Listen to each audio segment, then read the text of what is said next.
that makes you want to play the next one. So it makes me want to play. It's not like Super Mario playing into the 2D world. You know what I mean? Well, I've started the show already. That's perfect. So I'm going to load the music right about now. Okay, that should be good enough. All right, so there's a dance number happening right now. I've got the Heat and the Hornets game in the background, Charles.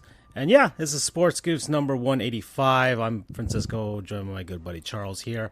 And we're just doing some Sonic talk before the show, which is not normal. We usually talk about, like, our miserable work lives, but then this time it's a little bit different. This time I'm glad Charles is in the open world in Sonic Frontiers and is having a bit of a good time after a small gaming lull for him. Yeah, it was bad. Hi, everybody. So I think this happens. You get post-game fatigue, post-gamer fatigue, anytime you play a post-gamer exhaustion. Mm-hmm. I think anytime you do two kind of games, a perfect game or a game that's in a 9 or above. It's never the 8.5, even though you can be. Or the games that take like more than 50 hours to play. And I felt that because the last time we hit the gaming lug spell was about a year and a half ago, to which Metroid Dread brought us together back to learn to love again.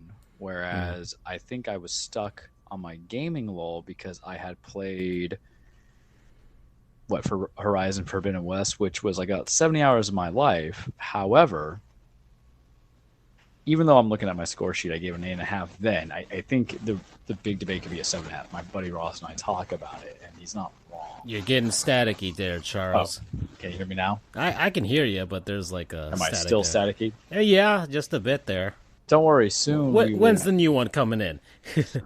2 weeks. 2 weeks. 2 weeks. My MPOW, which was a non-sponsor, is fine, but it's a wired controller. So the thing is that there's years I think I've had it. You're going to get some static comes in when you touch it like this. So I'm doing it for the sounds for the poor listeners.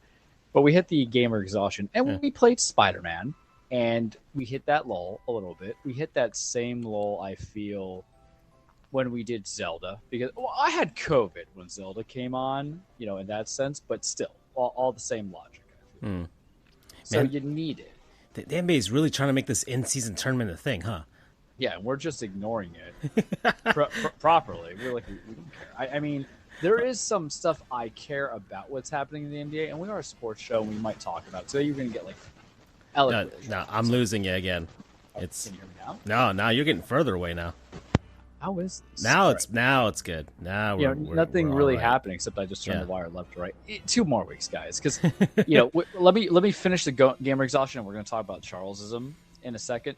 So gamer exhaustion happens. Ironically, what I find funny is every time I have post gamer exhaustion, I always turn to Borderlands because I think it's so mindless. I did the 2 DLCs or 3 DLCs when I had the Rona coming into it, and then I finish off the final one, which was Hammerlock. And for anybody who hasn't played Borderlands, it's exactly what you need when you're kind of like bored in that sense, or you need something mindless. That's a correction. I did Moxie's Heist in 2022, and I got COVID in 2023. But it doesn't require much substitute. I kind of wish I had better shooters available. Like Division 2 is out there, but it's a game shooter kind of thing. It's a loot and shooter. The same thing where I have Outriders in the DLC that me and my buddies got for like $7, but all the same. And the problem is Modern Warfare is just it's not worth my cup of tea. I still have Black Ops. I can play that if I want to. And Battlefield 2042 was so there. But we do have something that has been purchased as of this morning when I was on the toilet. It's really all my best ideas. Oh, yeah. Where when you think about exhaustion, you have to ask yourself, Charles, can everything be a single player? And remember, the arbitrary backlogness, how to be attacked because I played too much multis, a little bit too much, Madden, a little bit too much Splatoon, a little bit too much NBA. And the thing is with NBA and NFL, so with Madden and then NBA 2K on top of other things, the problem is that you get stuck it doesn't educate you anymore. Why doesn't it educate you anymore? Because I'm not really playing as regular teams anymore. I'm doing the fantasy teams, which is fun. You build what you got, but you still something to kind of keep you focused and want to play all the time. So this morning, and poor Francisco, you heard me talk last week, guys, about how I bombard the chat at 3 different time periods. The morning was a little bit earlier than expected. but NHL 2K or NHL 24 was on sale, $35. I had Discover points. I got work mileage check, but the consensus was that it's actual real money. So Charlesism, right? And when we talk about Charlesing or Charlesism, it's to not pay anything more than, I would say, $10, 10 smackaroos for any kind of game. And the weird thing about Charlesism, it's only really applicable on video game consoles. It doesn't work on accessories. I really don't care. I don't. It's like whatever. It's an accessory means I really need it, if anything. Controller is a different story, but generally with controllers, I just trade in a controller to get it. That makes more sense. Like with my Joy-Cons, I had to do, or not my Joy-Cons, but my Pro controller. But now we have NHL 24 that should be coming in tomorrow, and it was needed. It was needed to go from there. I was jumping back and forth because sometimes I read critics' reviews, but when you really look at the heart and the soul of the reviews, it wasn't because the gameplay is bad or the graphics are bad. It's because it's EA doing like the MUT, trying to get the cash grabs, and I just won't do that. This is to learn the intricacies of hockey, to give me something that when I only have an hour or so, my brain's kind of fried. I want to listen to music because all I've been doing is just kind of going on Splatoon on Turf War, which is fine. The problem is I do have those concerns if I jump on non-Turf War stuff. If I jump onto any kind of Clam Blitz or anything that's ranked. They have so many different names now, but if I knocked it into anything that's ranked, I would lose hours of time. But now we're into the hockey game, kids, and this is going to be an interesting endeavor as I'm going to learn the sport of hockey and then further just kind of be one of the team and learn, because that's how I learned in Madden. That's how I learned in NBA, because I think everybody starts out as a casual. Everybody does start out as a casual when it comes to certain sports. So how do you learn it? Like, I didn't know football, everything in my life. But Charles they're bringing it all back. So yes, Sonic Frontiers, we'll talk about that probably in a second, because I don't think we're going to be a sports-heavy show today.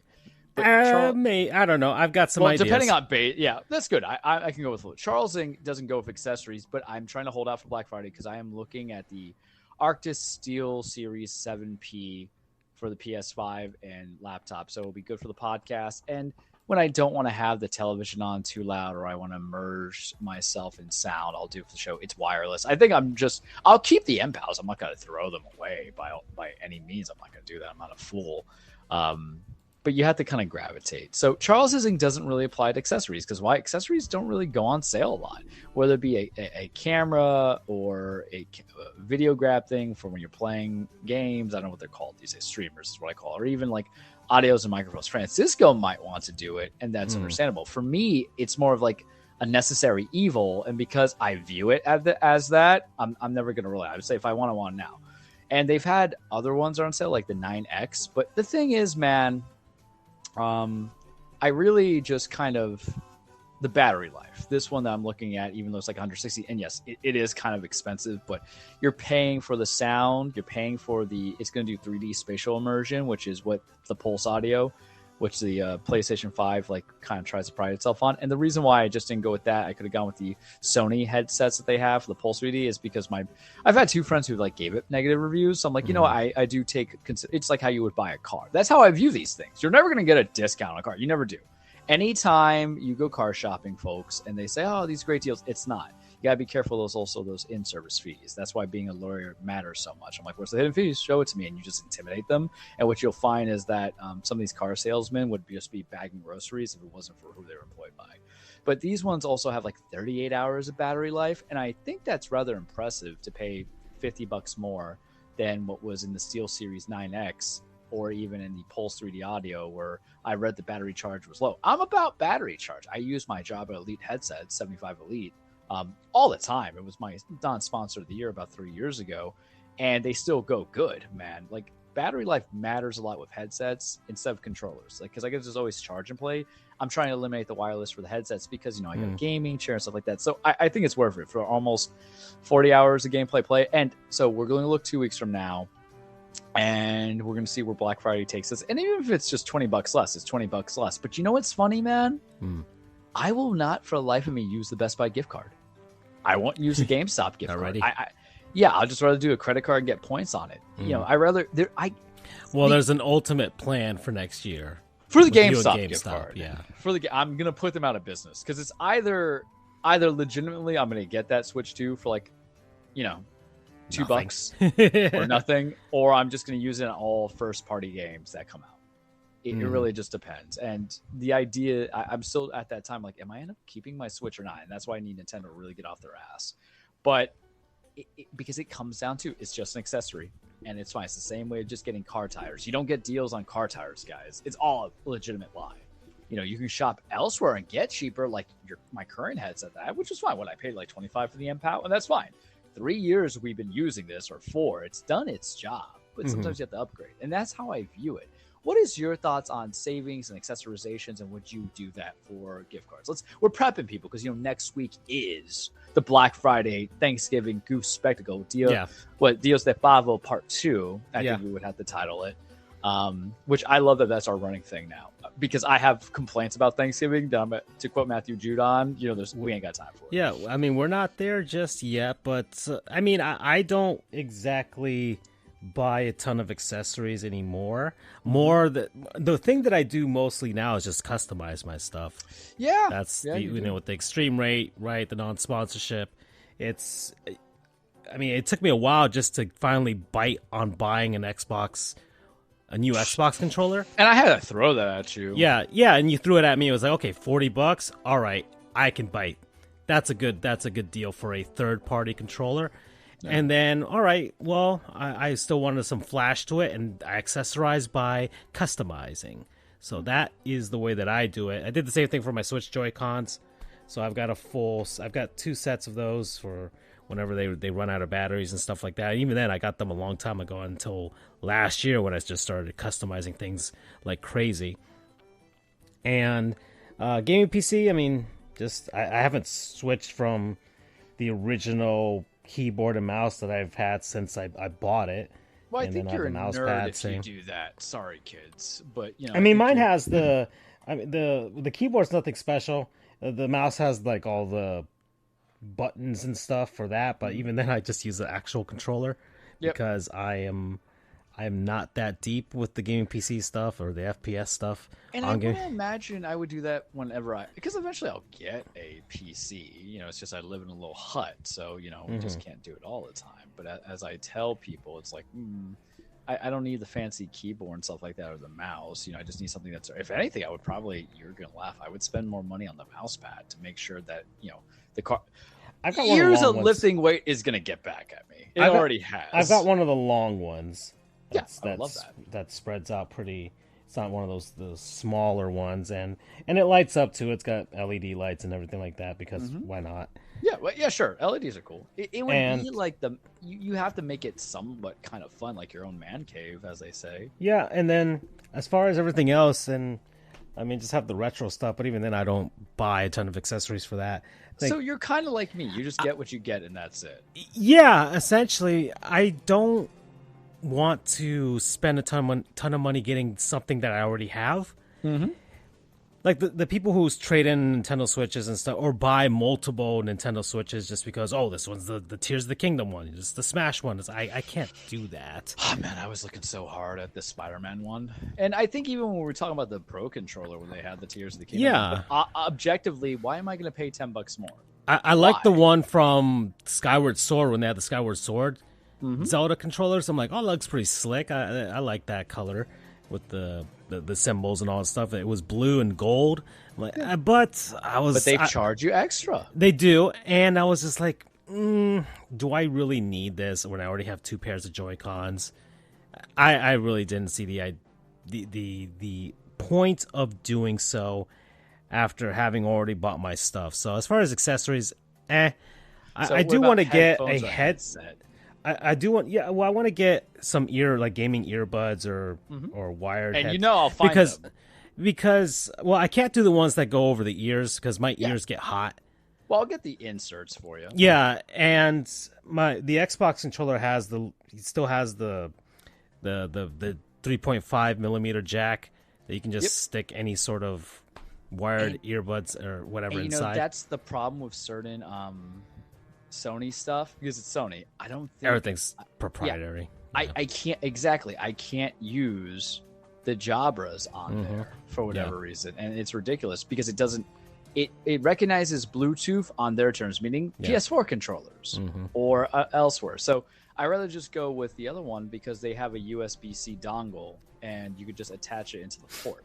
Yeah. So it's so weird because I do know people who are like, I'm not going to pay this price. When there's a good sale, there's a good sale. I think I sent you, a couple other ones. But the way I look at it objectively is just, I just say, okay, all things considered, this will be a benefit for the show. The show's always going to be consistent. I don't always play the multis with the friends and stuff like that, but they've been complaining about the staticky. You've complained about the static stuff.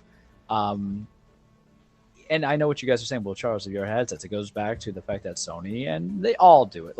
Good luck with Nintendo. I mean, God, they probably say, hey, they do accept my jobbers, but God forbid they had a voice chat that was, actually workable. Fucking right. Well, one. And you know what, Nintendo, I'm going to say it, I'm going to use my other curse word. Fuck off for the whole not being able to figure out how to use a voice chat party. Coming into it, because it would make playing with Splatoon with random people a whole lot easier. Because when I can't play with Francisco, who we have almost an equity 6 years worth of playing together, or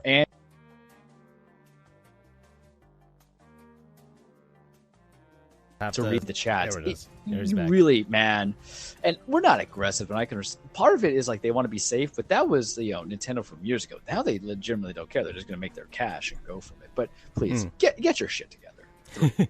Get your shit together. I lost you a headsets, bit. Accessorizations. I'm not too concerned price. If I save $20 on it, fantastic. Yeah, I lost you a bit there, Charles. In your rant there. Can you hear me? Francisco. Oh, no, he can't hear me at all. Hold on. For whatever reason, we got disconnected. Hold on. I am going to reconnect with him, and then we'll go from there. That was weird.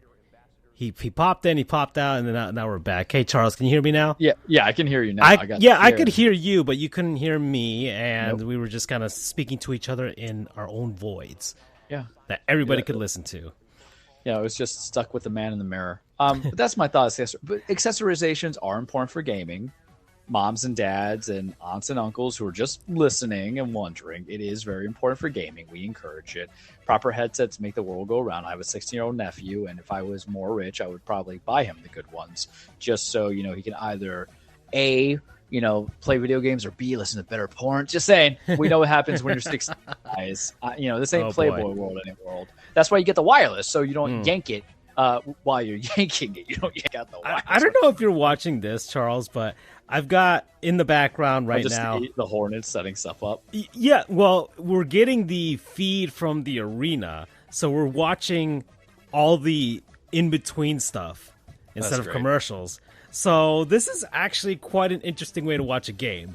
And I think I would rather pay for this service than for ads, right? I think you just pay, and we could just watch all the goofy stuff that goes on. And I'm fairly interested in this. I don't know. If you've been to live games, you notice if you've been to live games, this is what you get as halftime entertainment, kids. Mm-hmm. So that's what we've got right now, halftime entertainment. I think Jimmy Butler hit a near half-court shot. Oh, the guy hit it. Oops. Uh-oh, he messed that one up.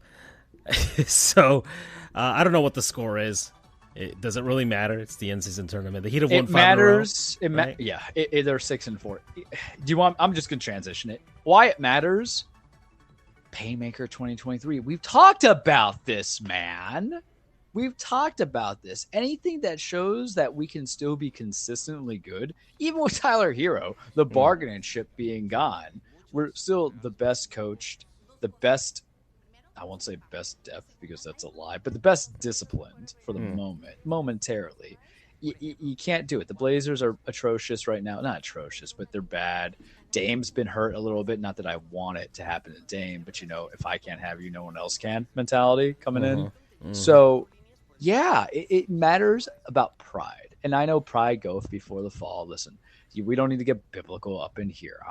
Look who you're talking to. In that sense, but it's not going to stop. You guys got to stand for something. And the entire NBA stood in our way because they didn't want to see a team that had already had success in the beginning of the 2010s, right? Mm-hmm. Get even more better when they went to the finals, 2 within 4 years, right? Twice within 4 years, have the opportunity to get the best player. But and this ain't a shot on Milwaukee. Out of all the teams, we ain't hating on Milwaukee here, and we will not hate on Milwaukee. They played the good hand. They got what they needed, and all that stuff. But this collusion was that's fine. So yes, it matters. The in-season tournament does not matter. No one's really been fired yet. What kind of does matter is James Harden just being absolute ass right now.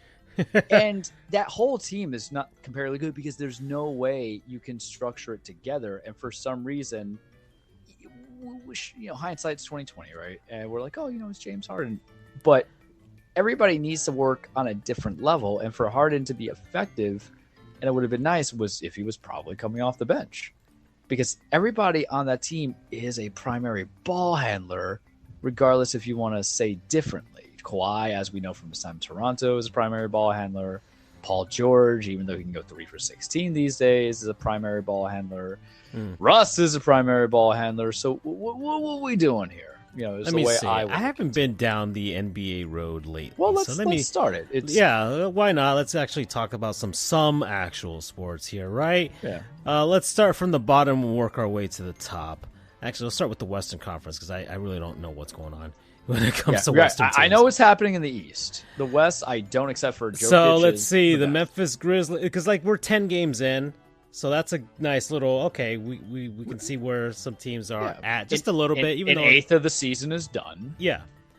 So the Grizzlies are in last place. They're 2-8. Man, so much. How does that hurt the ego of homeboy? What was his name? His former. Not Ja. We knew they were going to be bad because of Ja, but for some reason I had a mental, and I was literally looking at stats. Smart. Oh, okay. Marcus Smart, because remember, he was the bargaining chip. That was the big trade. Boston was kind of sending some stuff out, and we all kind of knew limits, but he's being asked to do so much with very little to help him. Utah's 3-7. Yeah, it's Utah. No one really expected much. The Spurs are 3-7. They've lost 5 in a row. Wemby's trash. Bam, put him down, man. Duncan Robinson took him to church. My goodness, the things people were posting, which was funny. The Michael Jordan stuff. The Michael Jordan stuff. Well, I mentioned it on the pre stuff, is what was amazing to me was the fact that Duncan finally having that opportunity to showcase it, because now he finally entered. Yes, he has a big contract now, but remember, he was in perpetual hell from Spoelstra, the way they coach it, but now it's working. Now he's vital. Is it out of necessity? Yeah. But you know what? I've seen first rounders who don't get any play time because their coach is like, I'm not going to give it to you anyway. Blazers 3-6. We've already talked about that. We talked about the Clippers. They're 3-6 also to start. Lost 5 in a row thus far. The Pelicans are 4-6. They've lost 5 in a row. The Suns are 4-6. They'll be okay. There's too much talent to not be okay. They just gotta feel things around and there. It doesn't matter when you're that kind of team on that kind of record. Yeah, it's okay, guys. Lakers are 5-5. They're really. If I can just say, and the meat riding's about to happen. See, he's not curse word even on that 3. But I've always loved him, so I'm not, it pisses off some of my other friends, but it goes to show how special LeBron really is, because I've seen those plus minuses. Barry McCockner, who you guys should follow on Twitter, Charles the True, FJOJR, Dan Freeholey, Sports_Goofs. Follow us, like us, Marlins historian, Panthers historian. Marlins historian, a little bit of the quiet time. Panther historian is good. What's Andrew Suda one? UCF historian. Well, he doesn't use that one. That's not him. Yeah, right. I got hockey after this, so. Yeah, so I'll be tweeting this stuff tonight. Panthers play the Sharks, which I will also be talking about. Yeah, so just follow us, give us the love that we deserve and we need. But he was saying he was talking about the plus or minuses regarding LeBron and how he's on their team's efficient, and then when they're not there, it's just bad. It's just bad, and I can believe it, because is that not almost every LeBron team except for Miami? Seriously, every LeBron team. Except when it wasn't Miami, and I am counting the second Cleveland run, because there was times where nobody was fully there. Yep. So I feel bad. Come back to Miami. Just come back. It's okay. It's okay. I will welcome you with open arms. He's essentially admitted he probably would have won more if he stayed in Miami.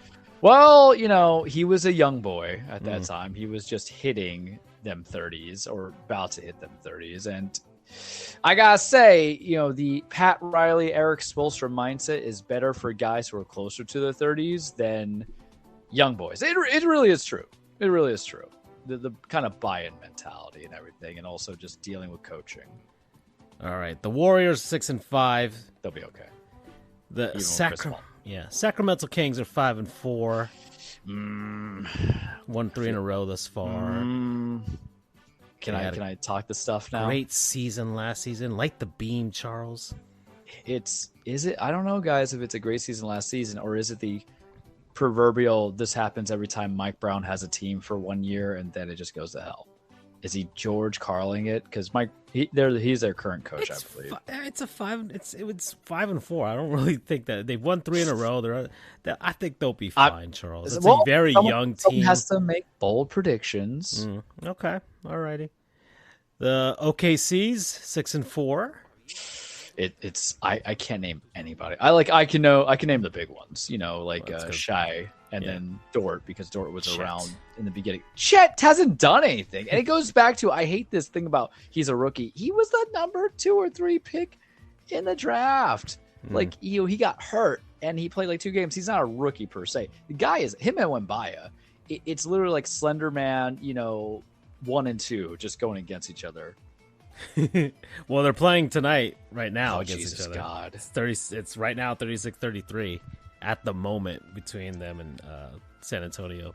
Oh, real quick. I don't know if he goes by Jamie or Jaime Jaquez Jr., the Triple J. My Hispanic accent really going to be activated at some point. Doing good. I'm just saying, I saw a couple of games. I've been watching a few of the Heat games. I know you're going to be like, Charles? I'm like, listen, this is how it is, man. This is how I get sometimes. That pettiness. It's like getting to the gym after you break up with an ex. You're like, I'm going to get hot. I'm going to get knowledgeable. So I just want to give him a shout. Follow us on Twitter. Jaime or Jamie. I'll call you Jaime for Miami's sake. The Rockets are 6-3. They've won 6 in a row now. Man, Ime Udoka, he's like, all that cheating, he hurt us. He's like, I cheated on Nia Long, but I learned how to be a better coach instead of resting on laurels. Minnesota's won 6 in a row. They're 7-2. I heard that this is their best start in 20 years. And it's so weird because I think last year I said it feels dirty that they're actually competent because you guys they got one guy to compliment Cat finally, I guess. Which one do they have now? Oh, Anthony Edwards. Is it really that he's complimenting Kit Kat Bar, or is it the fact that Edwards is actually better and easier? Well, I think it's the latter. I would say the latter. Because Cat disappears. You're disappearing as well, Charles. Right now. Oh, God damn it! 4. This is really just telling us what this is like a dying llama, right? Yeah, there we go. All right, it's gone now. All right. And I still don't agree with the Rudy Gobert trade, but you know what? It doesn't matter.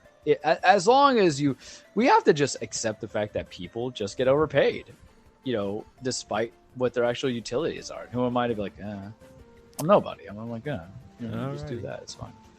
Dallas is 8-2. As expected.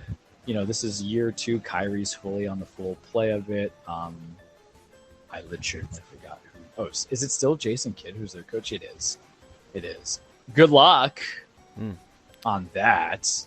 And Denver is also 8-2. That'll be perfect. That team has all the capacity. You're disappearing again, Charles. Really? Get some tape. let me Whoa. Better, worse? Whoa. No. Whoa. No? Hold on. I'm going to mute you so we don't destroy everybody's ears while you're fixing it up. How about now? Dude. Okay. All right. That should be fine. All right, because I'll switch to the wireless headphones. No, if need be. This is working out thus far now. Okay. All right. So that's why you guys have to switch to wireless headsets. That's the West. We shall go to the East. Oh man, the Detroit Pistons. They will never be good. My buddy is a Pistons fan. I'm like, how do you screw the pooch every year?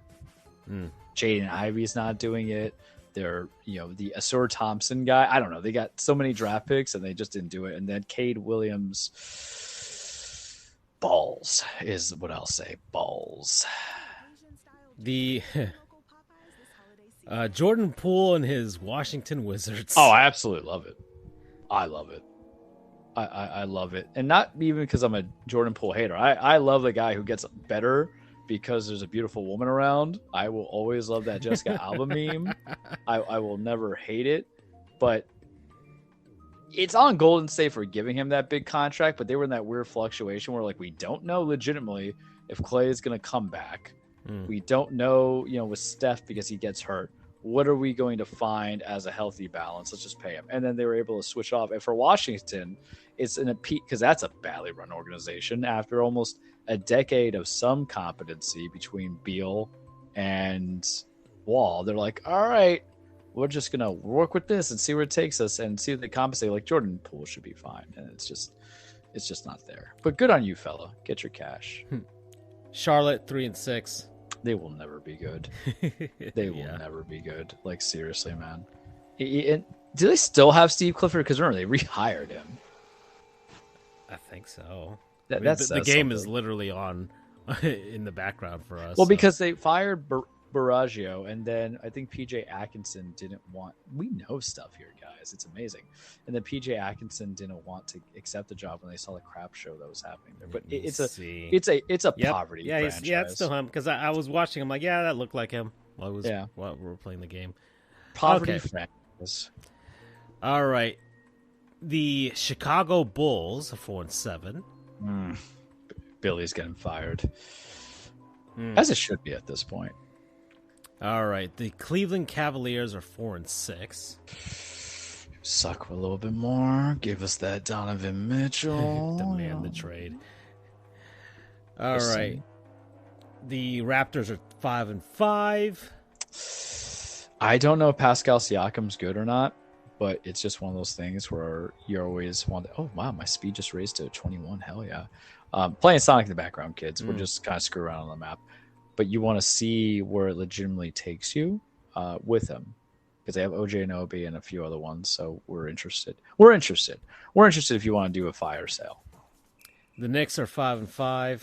Poverty franchise. This is the Tom Thibodeau effect. Tom Thibodeau effect. You get like 1 or 2 decent years, and all of a sudden, man, you were much faster at 21 now, Sonic, than before. I'm like, all right, okay. The Nets are 5-5. I don't even know who's on the Nets anymore. I know they have Cam Thomas and all that jazz, but remember, this is they still have Ben Williams. Or Ben Simmons, not Ben Williams. They have Ben Simmons, and I don't know. I cannot find a guy that I am more apathetic for than Ben Simmons. I feel it might not be proper, but at this point, like the last couple of years, like you just want to see if he could turn around or not, and you can make fun of him for not being a good shooter. And then what happens is, just like Zion Williamson, you just figure out who they are as players, and then it's over. And that's the worst thing you could do: to be a high pick and then become irrelevant, for lack of a better word. All right, because I don't think we mentioned the Hornets in your evaluation of the West. Oh, not the Hornets. I'm sorry, the Pelicans. No, we passed through them. You're just like, eh. What was the score? I don't know what they're. Well, whatever. They were relevant. They were like 4 or 3-7 or something like that. There you go. All right, the Magic are 5-4. Team Wagner, because I know the two brothers are there, and Andrew would like that, but I don't care about the Magic. Another poverty-stricken franchise. The Hawks are 5-4. Quinn Snyder, all MDMA'd up, baby. Man is a walking personification of fentanyl, it feels like. All right, our beloved Heat are 6-4. Suck it. We've won 5 in a row. The Bucks are 6-4. Because Dame got hurt. Yeah. The Pacers are 6-4. Well, they listen. Considering who their coach is, they need some relevancy here. Rick Carlisle, we were all meat riding him a little bit in his time with Dallas and that one NBA Finals, and then he goes there, and then we're like, oh, it's the perfect job for him. Blah blah blah blah blah. And you're like, who? You got Ben Mathurin. You have the center whose name escapes me right now. I think you have Tyrese Halliburton as well, and it's like it's a make or break year, man. It's a make or break year. Miles Turner. Okay. And let's see, the Celtics are 8-2. Yeah, that's expected. Look, we're all the trash talk that we do for them. Like, I love them getting Kristaps if he stays healthy. It really that's balanced guys if I've ever seen. And then they got Drew Holiday, which I didn't want Drew Holiday, but I'm not going to disrespect Drew Holiday all the time. And then Tatum's going to be fine. But is it me? And we're going to talk some trash here. Has Jason Tatum, and we have to because the Celtics, has Jason Tatum kind of hit that point along with Jaylen Brown where they're just regular season warriors? For now? Yeah. I mean, you got to the NBA Finals. Yeah. Okay. Well, you got to the NBA Finals, and then nothing came. Much ado about nothing, right? And so that didn't help you out. And then you got eliminated by us, and we've eliminated you before. What are you going to come out of this, kids? What are we going to do? But speaking we'll see where Missoula takes us. The Sixers are 8-1. Oh, man. Love it. Because Tyrese Maxey coming out saying, hey, I can be that guy. Mr. Crybaby MVP, Joel Embiid, who we like him. We like Embiid. We like Embiid. But he clamored so hard for that MVP-ness, not realizing that's all made up and none of it matters. You know, it should have been Jokic anyway. But Nick Nurse, it's so weird. Can't do it on his own for a couple of years, dealing with management not paying him money. But once he just goes and replaces somebody else's stuff, he's a fixer. He's basically like Bruce Arians, it feels like. You're like, all right, this was Doc Rivers' team. I'm a real doctor. He's a JD. Let me show you the doctor of competent basketball. And then boom. Because that's a scary team. It's balanced. It passes. It does a lot of stuff. And, at the end of the day, it knows what it wants to be, unlike every Doc Rivers team. Doc's just like, we're just going to pass the ball. And that gruff voice of his. We're going to pass the ball. All right, Doc. You want to do something where they clamp down on your point guard and everything? And they can't do lobsy? We're going to pass the ball. Have you seen him on? I've been having some fun with him. I haven't watched any NBA games. So this is so I feel like it's really me that has to lead the charge. It's fun. I haven't watched any. I'm just following the NBA throug't tweets alone. Well, that's buddy, it's a good time. That's the cursory view of the NBA right now. I haven't even been able to watch a Heat game. This is legitimately. This is the most I've watched an NBA game. It's the background of our show right now. Well, a little corner there. The Heat are up 68-58 right now. There you go. We're gonna be 7-4, and you guys are gonna be licking my taint. Third quarter, it's like 8 or something into it. So there we go. This brings me. Today has been a day of erections, and I am still erect. All right. Well, that's the NBA. I do want to talk some hockey though. Okay, let's do it. Because we've already got a firing, Charles. Is it Connor Bedard's boy? Not Connor Bedard, but Connor McDavid's buddy? Yeah, well, yeah. I've been filing, guys. Mm-hmm. Yeah, the Edmonton Oilers have had a disastrous start to their season, Charles. And weren't they in the Western Conference playoffs last year? Oh yeah. They indeed were. You see, we're guys, I'm going to be a new man by the end of the year. And as always, the Edmonton Oilers are expected to do many, many things because they've got at least 2 of the top 10 players in the NHL on their roster right now.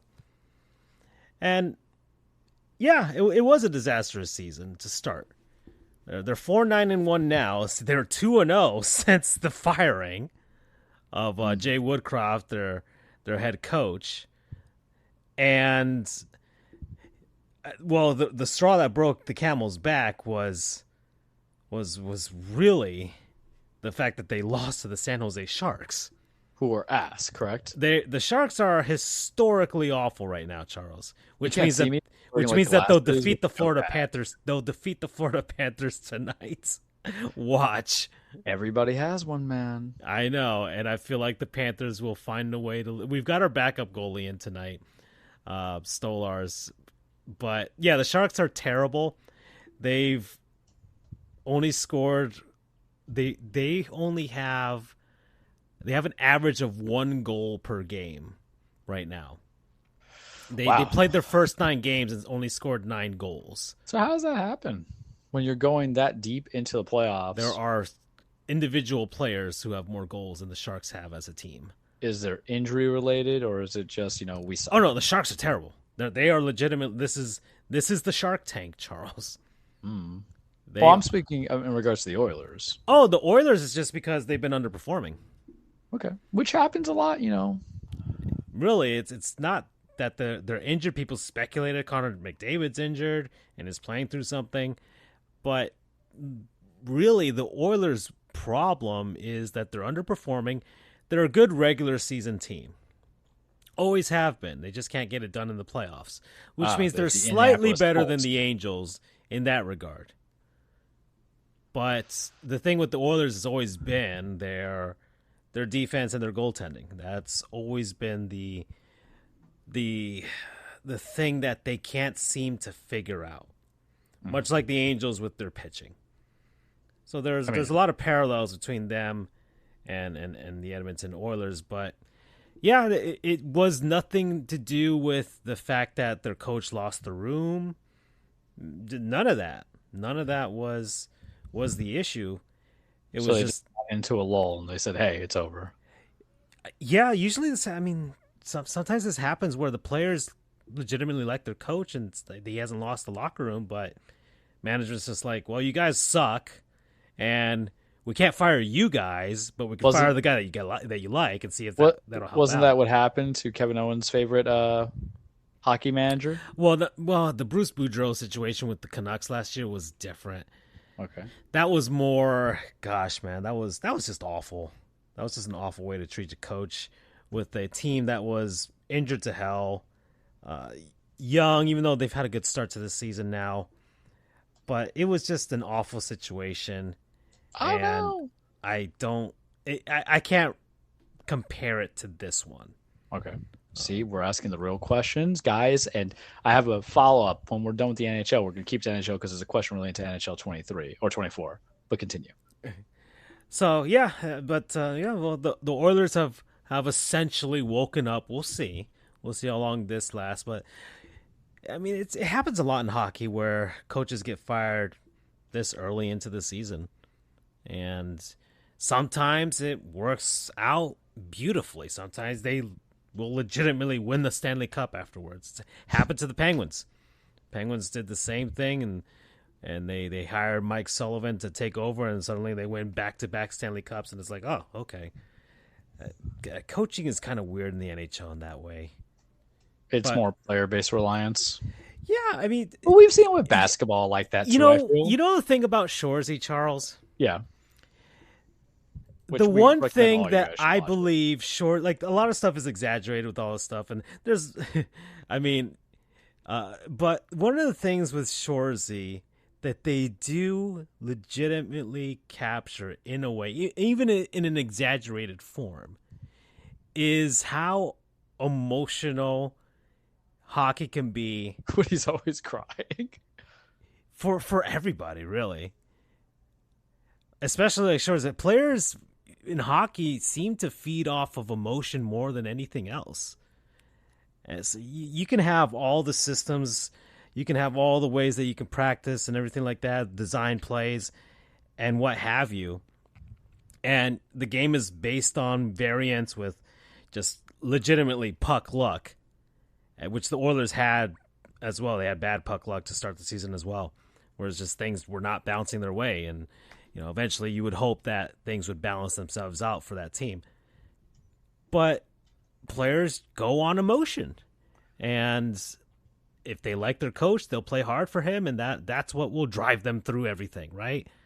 And the thing about Shoresy is just like, in a way that's the spirit of hockey in a sense. So if you can kind of jive with that, you'll understand the motivation of players in the NHL. Can you do a Shoresy voice for us? Oh, fucking losers! Fucking losers! For what? We will never lose again. I haven't. That was not a good version of a Shoresy voice, but yeah. I mean, Jared Kiso just does it on his own, kids. Yeah, but yeah, that's the big thing that happened over last week was this with the Oilers, and it's we'll see how it works out for them.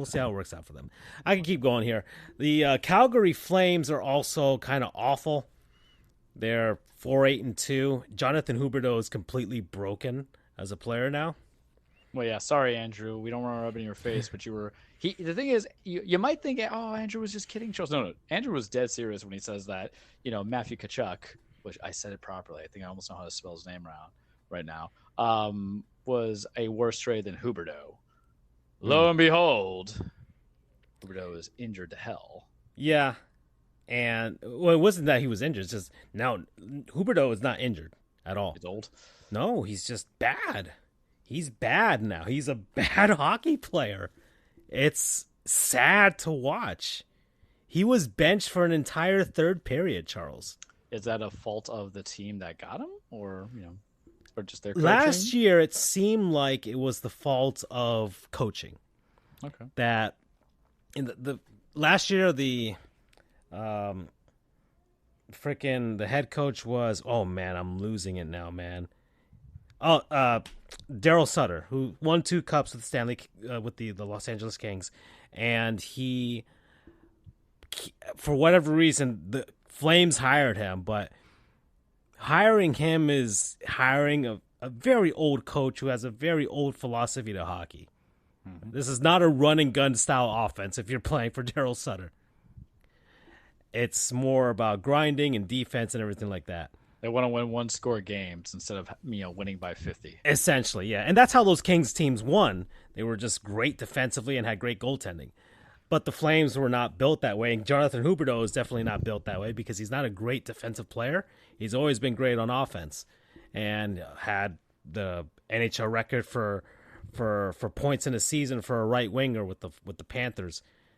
But he essentially goes to Calgary. They give him a big contract extension. He's stuck there for the next 8 years, and they did it. Now you said he's closer to 30, if I remember correctly, versus getting Kachuk. Yeah, I think he's 30 or 31 at this point. So, and the Flames offered him like an 8-year contract because the Panthers gave Kachuk an 8-year contract. And of course Kachuk scorned the Flames because he demanded to leave, and he only wanted to go to one place, and it was Florida. Sounds awfully familiar. And the Flames were able to get it done, and but not every South Florida team can get a player like that, right, Charles? But yeah, Huberdeau's been bad this season, and it's sad to see. I don't know what can get him out of that funk, but I've seen some videos as to how he's playing, and very much so that the fact that he's not really moved, or at least the plays that the Flames are setting up are not the same as they were in Florida. Florida's offense, especially the last 2 seasons he was there, was definitely a run and gun style of offense. And the Flames don't really carry the puck in. They kind of slow things down a little too much, and there's not really much movement. So he doesn't have as many options to go with anything. With the Panthers, he'll have options on the ice. That's why he got so many assists. He could basically see all over the ice and see that there's somebody open somewhere at the very least. The Flames offense doesn't really move that way. It's not. It's an ISO kind essentially, yes. So Huberdeau will, let's say, carry the puck across the blue line, and he'll have 2 or 3 defensemen converging on him, and he will not have anybody running up and joining on the play because there's nobody there to pass to. So he'll turn over the puck, and suddenly you lose possession, and now the other team's coming back the other way. So it's not good. Let's keep going here. The Seattle Kraken are 40 points, or not 40 points. Gosh, man, 13 points. They're next after that, whatever. We'll see how that things go. The Anaheim Ducks are having an all right start to their season. They've got 16 points. Maybe they'll finally have that bounce back compared to last season where they had a bunch of injuries. And Frank Vatrano is another former Panther. He is having a very good start to the season, scoring a lot of goals there. And then we've got the Los Angeles Kings, who are a good hockey team and should be fine. I've told you before. Surprise start to the Vancouver Canucks season. They've got 23 points in 15 games. Looking good. They're healthy. They're young still.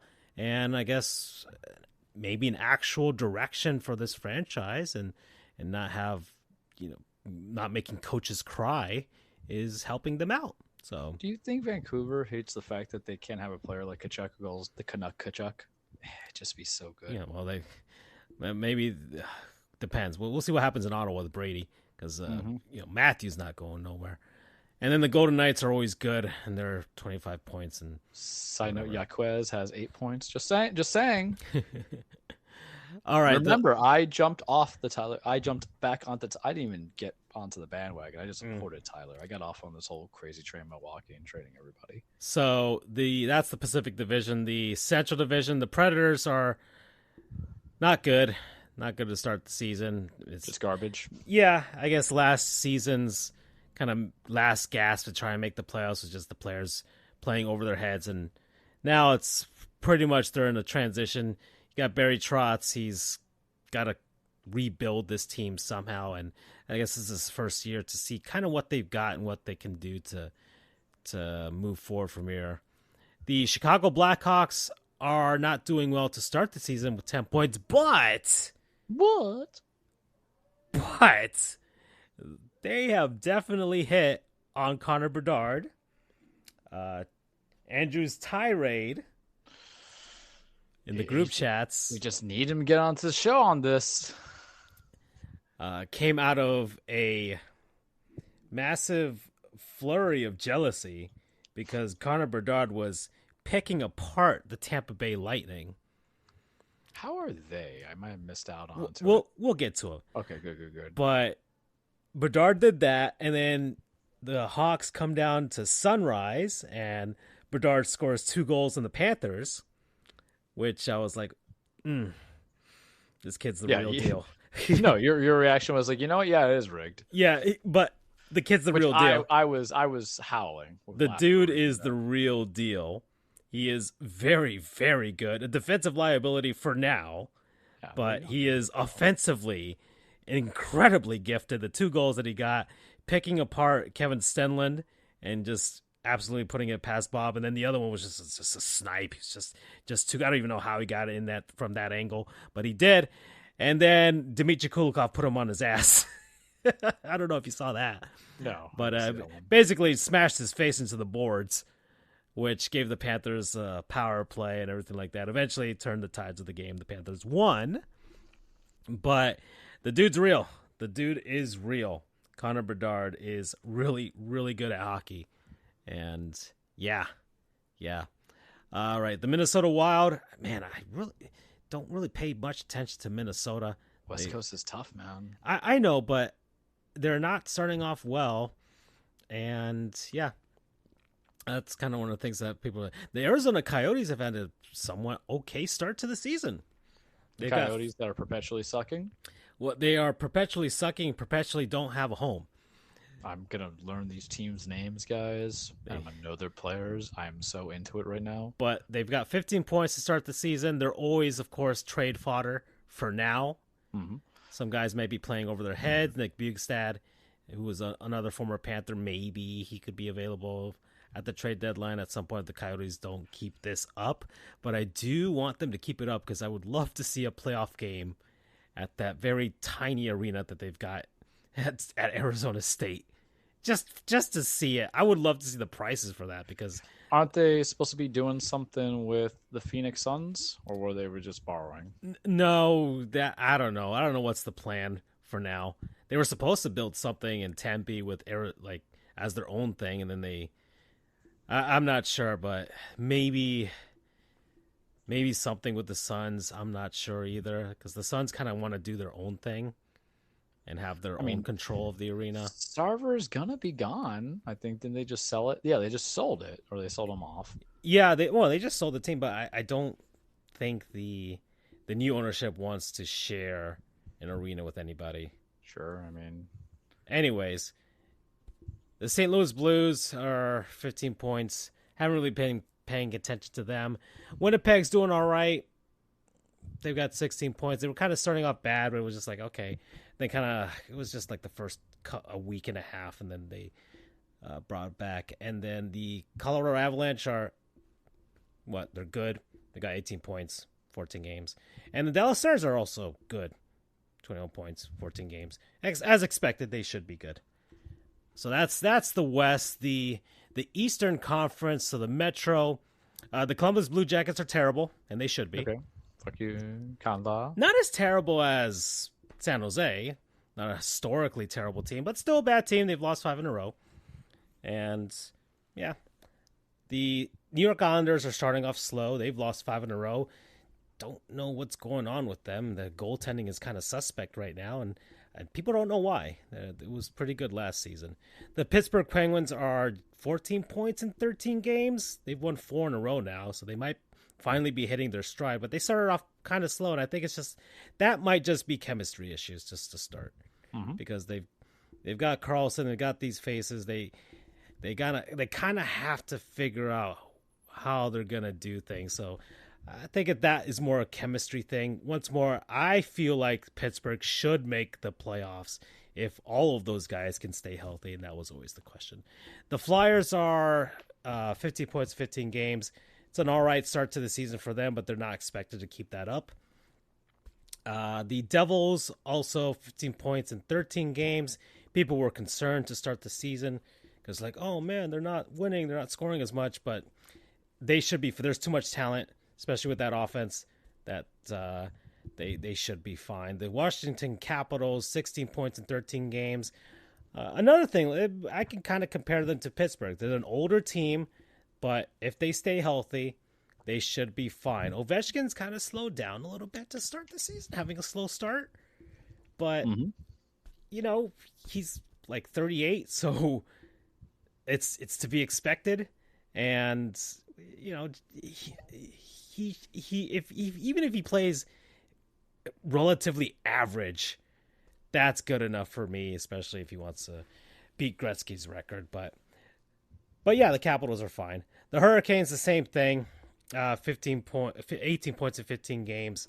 They faced off against the Panthers once again, and the Panthers spanked that ass once more. They just can't get enough, man. Yeah, that is my third one. That's my third. Okay. Believe so, and the New York Rangers are having a fantastic start to their season. They're looking really, really good, Charles. It's a very, very well constructed. Isn't this kind of the make or break year for them? Well, the window's open for them. Those are some championship aspirations. They've got Shesterkin as their golden boy goalie now. They've got a very, very good offense. And yeah, the window's wide open, Charles, because the next sure as hell ain't going to do it. It's going to be the New York Rangers. Next ain't ever going to do it. All right. And then the Atlantic Division. This should round us off into the non-sponsor segment. But Ottawa, 12 points in 13 games. They're starting off kind of slow. But I think this should be a relatively more competitive team going forward. The Buffalo Sabres, the same thing. They're 15 and 15 games. And the Montreal Canadiens is surprising to start the season. They've got 16 points in 15 games. But it's a -9 goal differential, Charles. And unlike in baseball where you can kind of sort of get away with having a bad offense if you have great pitching, I can't see this keeping up for Montreal. Not with goalies. Yeah, with defense and goaltending. Yeah, it's a nice start to their season, but many people, including myself, don't believe that is going to last. But they've got some good pieces, Cole Caulfield and everybody else, to start their season. It's as a young core that will eventually, hopefully for them, get better. But you know, all right, fine. You know, let them have their month and a half or so. Tampa Bay, 16 points, 15 games. They don't have their Vasilevsky until December or the end of December or what have you. I think that's Andrew's excuse from the group chat. Yeah, but even then, if you read the group chat, I still believe that the Lightning have enough talent that if they can hover at or even just slightly below 500 and then get Vasilevsky back, they'll be fine. Which Andrew does not. Which, yeah, but he's too doom and gloom if you ask me. Yeah, he needs to be like me with the Titans, where I'm just like, hey, this is great. Everybody's going to suck.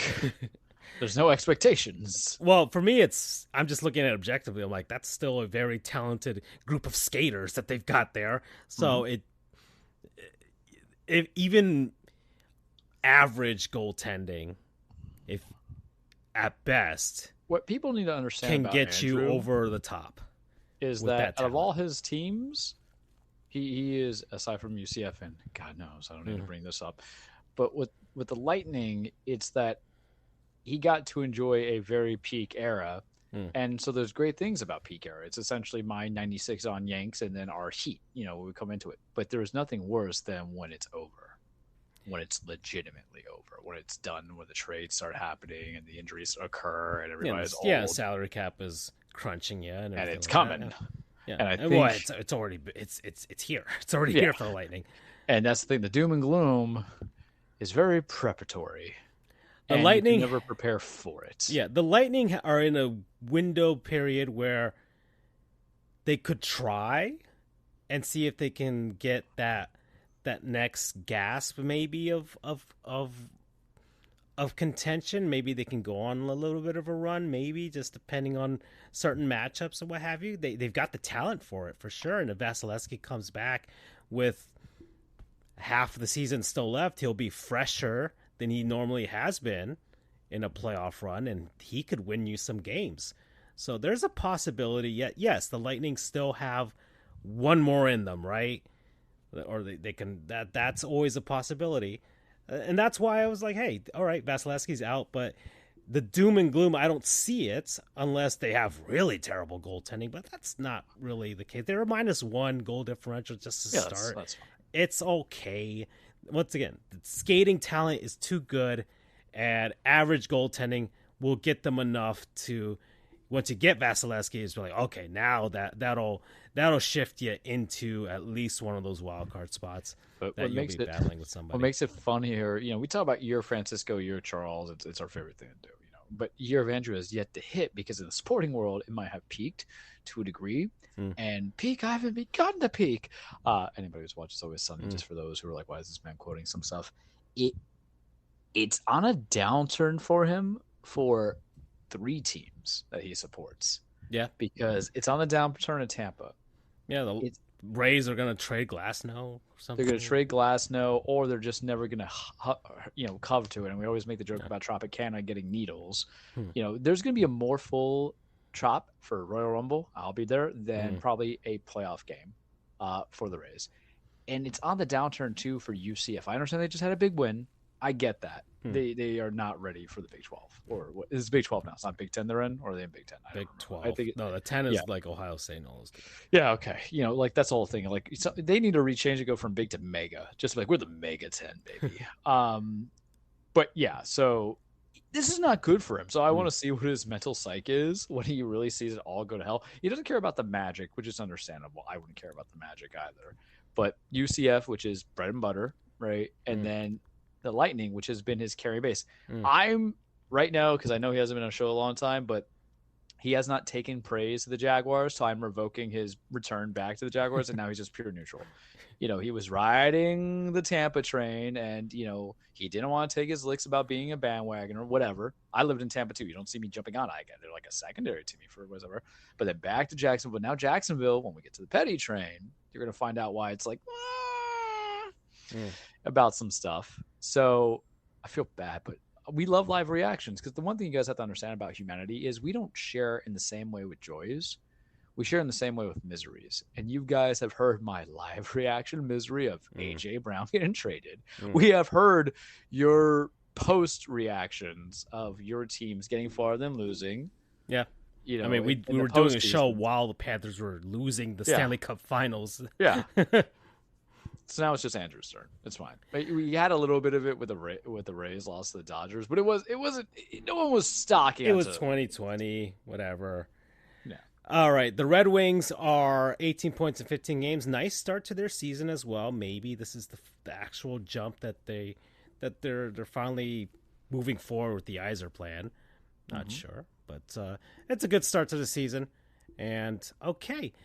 The Florida Panthers, 19 points in 14 games. They are hot right now. They're hitting their stride. Their defense is looking very, very good, especially on the penalty kill. And we are getting bodies back.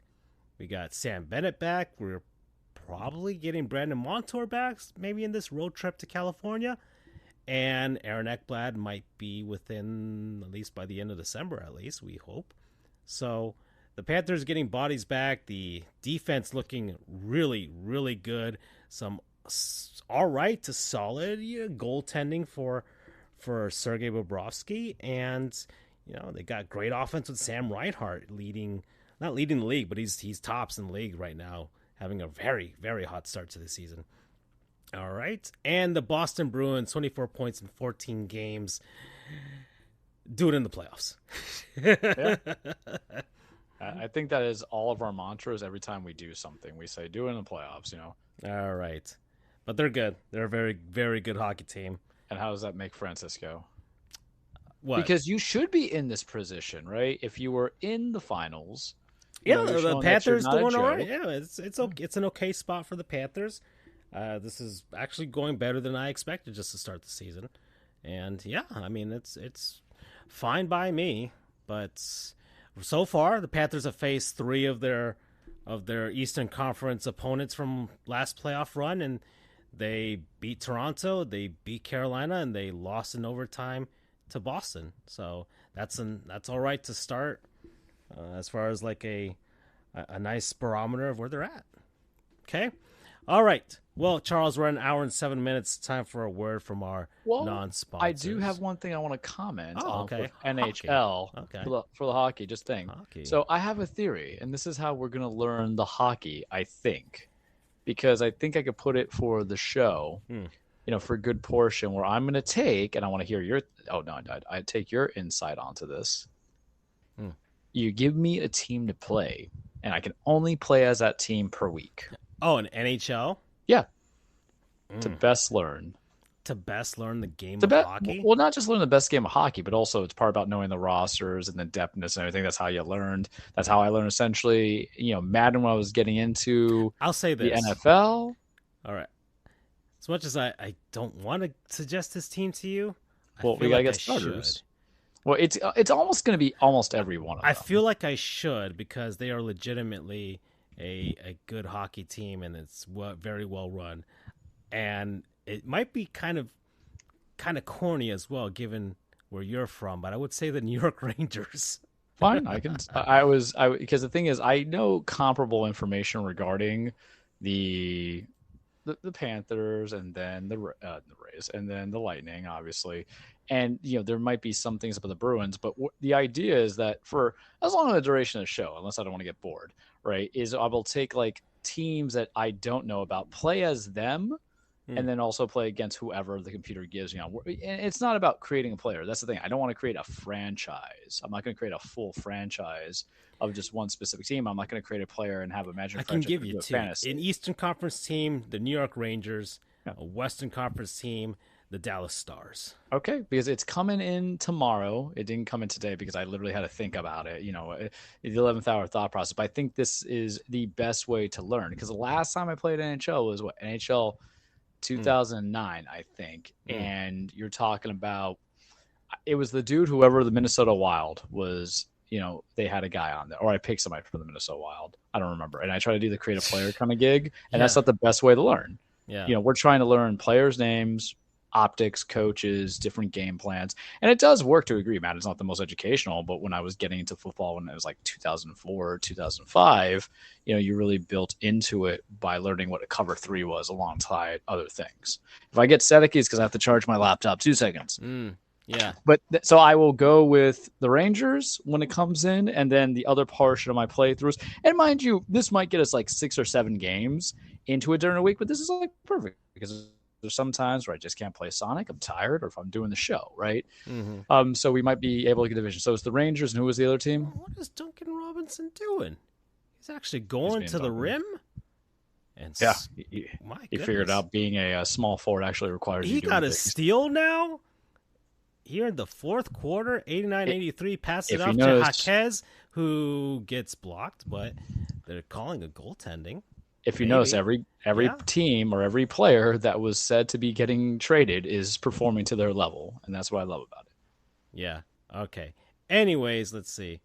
Who was my other team? The tuned Dallas out Stars. Dallas Stars. Okay. The only thing I remember about the Dallas Stars, I believe Ali Jokinen played there at some point for them when he was getting traded around. Yeah, I think something stupid like that. All right. Well, word from our non-sponsors, people, places, things, concept, what have you, and Lorenzo Ball just missed the ball. Missed a shot. Okay, the Heat are looking good, 91-83, Charles. And Josh Richardson just missed it, but bam with the rebound. And then Duncan, and he misses it. All right. Well, people, places, whatever. We're enjoying it last week. What have you been enjoying, Charles? All right, let me pause it because there's a lot of stuff I can suggest. Sonic's not going to be there just yet. All season. Yeah, right. We're going from there, and how I do this is I just bring up my Chase thing because I was thinking about today, and I decided I got to do it. So, Francisco, you know that the phrase of "you're gonna love the way you look," whatever that show or that commercial has from. Well, I'm not like that. My whole basis of it's the vanity. And my whole basis of getting, and I mentioned them last year around this time, I'll mention them again. You got to get the right kind of clothes that fit you. In a profession like us, we don't need to be the guys who are wearing the brown slacks and the mismatched shirts and the bad ties and the overly puffy shirts. We are $1 million men. Okay. We're not $250,000. I'm a 5-star man. I'm a 5-star man. And I am a 5-star man, right? So I went shopping over the weekend. They didn't fit. Today, I exchanged them, and my non-sponsor is just going to be Express. Don't ask me how much I paid for what I paid for. I think you've done this before. I have last year when I got my suit jackets. But, it comes down to why I pick Express for men's, or Express for ladies. Y'all can go wherever. Is that I like a little bit of the material. It's a little bit easier on my suit jackets and my pants because it's not wool, right? And I'm breathing easier. We live in Florida. I used to get a lot of their dress shirts, not as much now. Now I've kind of gravitated to Michael Kors and Calvin Klein Steel, which I've non-sponsored before via Macy's, and you guys seen it. But today, and I live in Florida, and I have a very strong rule about not buying long sleeve shirts that's not work related, but 'tis the season. It does get cold at some point, like 4 times out of the year. And I got over the weekend, it was a 40% sale on shirts, but this was buy one, get one 50. So it's about the same price. Yeah, a bunch of sales. Yeah. It is the year. It is the season. Black Friday is only non-existent, or only exists on Fridays. A lot of people, they're just putting in whatever deals they got. I got a nice green sweater, which you saw in the chat. Muy guapo, right? I feel full of my vanity. And I got a long sleeve polo because I had to make use of the buy one. But it fits the body right, hugs it right. You're getting to peak season. Hot Goof summer is over, but fine Goof fall is in play. We're leading into the winter season of the Wow Goof winter. And then we'll go to He Got Me Sprung Spring Goof. It's going to be perfectly fine. And I just find that, these shirts, I have a polo, regular one. It just kind of shows the right biceps. It's all artificial. It's all fake. It's the male equivalent of a push-up bra. But it worked well. So I'm going to give the shout out to them. I'm going to give the announcements to them. Don't ask me how much I paid for it, please. But ask me how I felt trying it on and be like, damn, yeah. And that's the whole thing about shopping. You don't have to have the low ego, the low mantra. Outer beauty is inner beauty. I know it's the most terrible thing you guys are going to hear me out, but you know what? If you've ever been through a middle school and grown up through there in the public education, they'll understand. But Express got the right styles for me, shapes my body right. I like the material on the nipples because, sometimes they kind of get itchy and all that fun stuff. Dress shirts, I still have a couple of them from there. I get some ties from them. I like them. They're a cup of tea, that I would say. So, Express, get you some Black Friday deals. Try it out. See what's economical. Do not buy them at full price. I will not disclose how much I paid for today. But, if you have to get some suits, if you have to get some dress shirts, you can go above the club room that you get at Macy's, which I'm just not crazy about the material. You can go above George's at Walmart for a few bucks more if the right sale comes in. And I think they're pretty good with their sales. They'll go like 50% on Black Friday or during the holiday season. So get you some promo code Golden God. No. Let me rephrase it. No, we'll keep it. It's the same essence of $1 Million Man. I cannot disclose to you guys why, because it might involve litigation. But we ain't $250,000 men. We're $1 Million Men over here. Okay. Alrighty then. All right. Yeah, You balked, yeah. Huh? You bulked. You saw those sweaters, and you're like, I can wear those. For now at least. I gotta get sexy though for a wedding eventually. So, trying to control myself, Charles. I've tried. I'm checking the weight now, making sure I'm at where I'm at, and we'll see. Just gotta chip away at it for sure. Work out tomorrow. Well, Charles, I thought it was gonna be one thing, but it's not. It's not. I'll wait. Well, you You can do double. You can do double. Maybe. We'll see. We're always allowed 3, technically. Technically, right? We can go on and off between taking Andrew's bit. Yeah. But I'll go with the first one, then we'll see if I feel like doing the other one. I'll go with Jungle Island. So this is... Okay, I know what you're talking about. All right. So this is a zoo in Miami. It's on one of the islands along the along Biscayne Bay, and it's just a nice little small area that you can bring the kiddos to, and you can look at certain animals that they've got parrots, they've got macaws, they've got different monkeys and marmosets and skunks and snakes and all kinds of stuff. So tortoises. It's a small little thing. They've got a luminosa thing that they're going on. So like you go at night and it's all neon and what have you. So they've got owls and things like that. They've got stuff for the kiddos. They got a little play park or what have you. And you can pay to get closer to some animals here. But I went here recently with my nephew for his birthday. This was my idea to take him someplace different. And the kiddos enjoyed it very much, Charles. See, ladies, he's a family man. See, Hard Rock Bets? I'm a family man. It's a family man. And yeah, it was fine. It was nice. They had some pretty good lemonade, I'll tell you that much. Very, very much hit the spot there.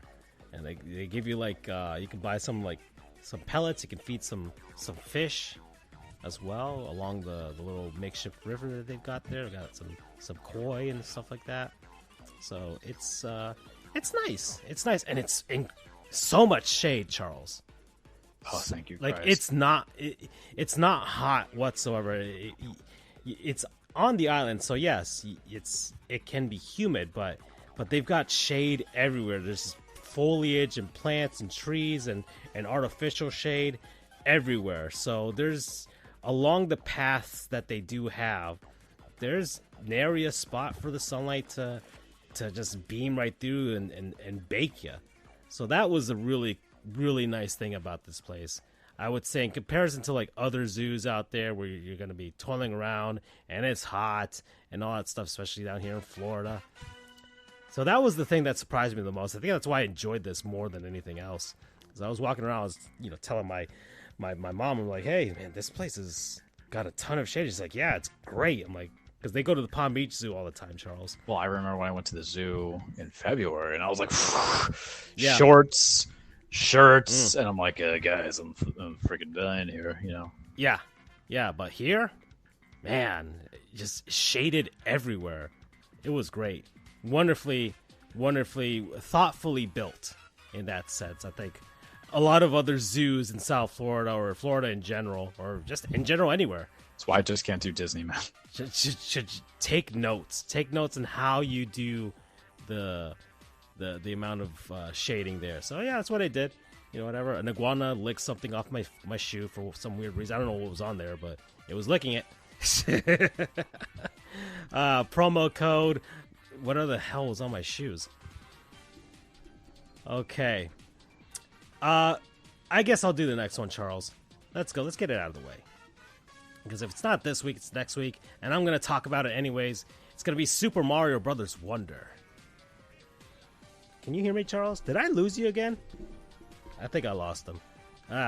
Hold on. I'll get him. Hold on. It's fine. I think I do have to get a new cord for this thing. So we both have to get new stuff, Charles. Can you hear me now, Charles? I can hear you now. Okay. This is your Goof Tech session. I think we both need to get new stuff, Charles, because I need to replace this cord for my microphone then. I thought it was me. I'm not even. I'm barely moving, and just like a slight nudge, and you go away. So that's unfortunate for everyone. But my second non-sponsor is Super Mario Brothers Wonder. There you go. Yeah, I was expecting that. Getting it out of the way now, because we're gonna talk about it eventually. Because I am into it now, Charles. Very much so. 8 Game of the Year nominations. No, not going to win anything. It's either going to be Boulders or Zelda, but 8 game nominations so far. And that's the music that's going on in the background for tonight's show anyways. And yeah, this is... man, this is just so much better than New Super Mario Brothers. There's life to it. There's character to it. It does feel like they really did pay attention to like the personalities and just small little animations and tidbits and voice clips that make you feel like, okay, this is an actual lively video game. So that's what's hit me the most thus far. Mario's got his new voice actor now. How's that differential? I mean, it didn't sound different to me. He sounds younger. Yeah. Like Charles Martinet is a 60-year-old man, right? He was gonna sound older, even in some of the games.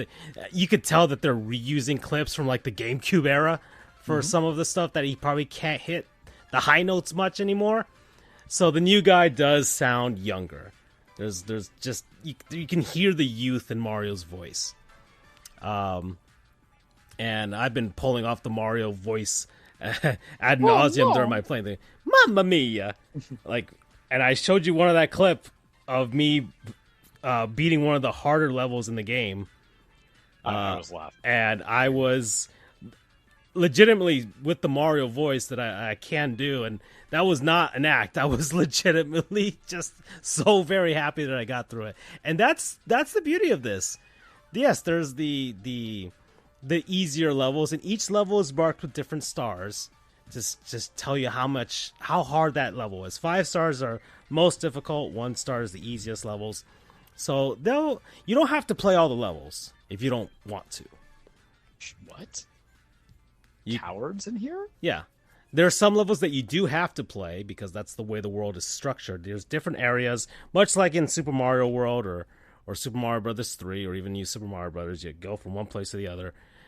But you don't have to go in linear fashion for some levels, for some portions of the map. I think that would give me anxiety. That's like, yeah, I couldn't do that. I think it's more for people that maybe they can't get through the level as easily, so they can just sort of... Just play as Nabbit. Yeah, well, that's the other thing here. You can play as different characters: Mario, Peach, Luigi, Daisy, Toads, Toadette, and then easy mode is the Yoshis and Nabbit. Yeah. So they don't take damage, and you can just keep playing. But you don't even have to. There's so much stuff that the elephant fruit, that's the new thing where you turn into an elephant. Meh. Oh, really? Yeah, I'm mad on it. Because I heard the drill one's good. The drill one is fantastic. I love the drill mushroom. It's great. The elephant, I mean, you just turn into a big... I mean, I have an elephant tattoo on me. I know that. Listen, so I'm like, I got to. But there's not much practical use for the elephant power-up. I think it's more for the comedy effect. Well, it's a Mario game. You need to have some sort of thing that he... Probably the equivalent of the animal. bee. Like, the bee has, like, no use except for the 1B world. Yeah, same thing in Super Mario Galaxy. The same thing with the elephant. I think there was, like, a flying squirrel one in New Super Mario Brothers U, so it was just like, okay. That's right. Practically, it's not great. Actually, no, it's the kitten one at Mario 3, which Mario 3 World, yeah. It surprised me the most that the movie went with the cat Mario, as its thing. All the other options, and they have a segment onto it against Donkey Kong. I'm like, why don't you just make him like gigantic Mario? Well, they needed the comedic effect, and he's nimble as a cat, right? Anyways, the bubble flower is also useless. Yeah, I mean, not useless. It's useful if you really know how to platform. And then you got the drill mushroom, which is great. Yeah, the drill, I feel like, is something that was always needed and we never got. Yeah, you can drill on ceilings, you can drill underground and get past enemies and go into secret areas. It's great. It's a fantastic power up. You've got the wonder flower that makes everybody trip balls. And every level is, for the most part, pretty much every main level, has a Wonder Flower area where you use it, and then something wild happens. And each level has a set thing. It's a set piece. And sometimes the entire world would just turn upside down, or what have you, or giant enemies, or all kind, or things slow down, or things speed up, or things get floaty. All kinds of stuff happen. But the game changer in this, Charles, are the badges. So, tell me. So the badges are much like, I guess, like in an RPG. They have different effects, and you can choose different badges. Oh, what? Yeah, you can choose different badges to go. I didn't pay much attention to that segment, but are you saying that for the first time I can stat base my Mario? Not really, but it's just like an extra ability that they'll give you, and you can use it to great effect depending on the level that you want to go into. Like I use the more like ability based stuff. Mm-hmm. Some of them it's like, okay, you get more coins, or you get that. I don't care about that. I want to find out I want the stuff that will help me traverse the levels the best. So you're like me with Sonic right now, not doing anything for my coins, increase all speed, power. Right, exactly. So so far my favorite is the floaty, the big giant hat, where you can use it to kind of float across gaps. So you have that. You have another power up that will, like in Super Mario Brothers 2, where you crouch down and you get a power up jump. Correct. So they have a badge for that. So some of the badges are just, these are powers that we had in other Mario games. You have a wall jump. Well, you can already wall jump, but it's like a vertical wall jump. So you can kind of traverse certain areas as well with that. So those are there's like a dolphin power up where you can swim like a dolphin much faster in the water levels. They're only useful in the water levels. Yeah, it's still something. But I find these much more useful compared to the Chaos Emerald power-ups that I had in Sonic Superstars, where most of those, I'd say, were useless, and only like 2 or 3 of them. Probably. Only like 2 or 3 of them were actually useful. And in this one, I guess you would say the same thing, as I haven't found all of the badges just yet. But thus far, I mean, it's going good so far. Really, I just use the floaty hat one because you can do a lot more with that, I think.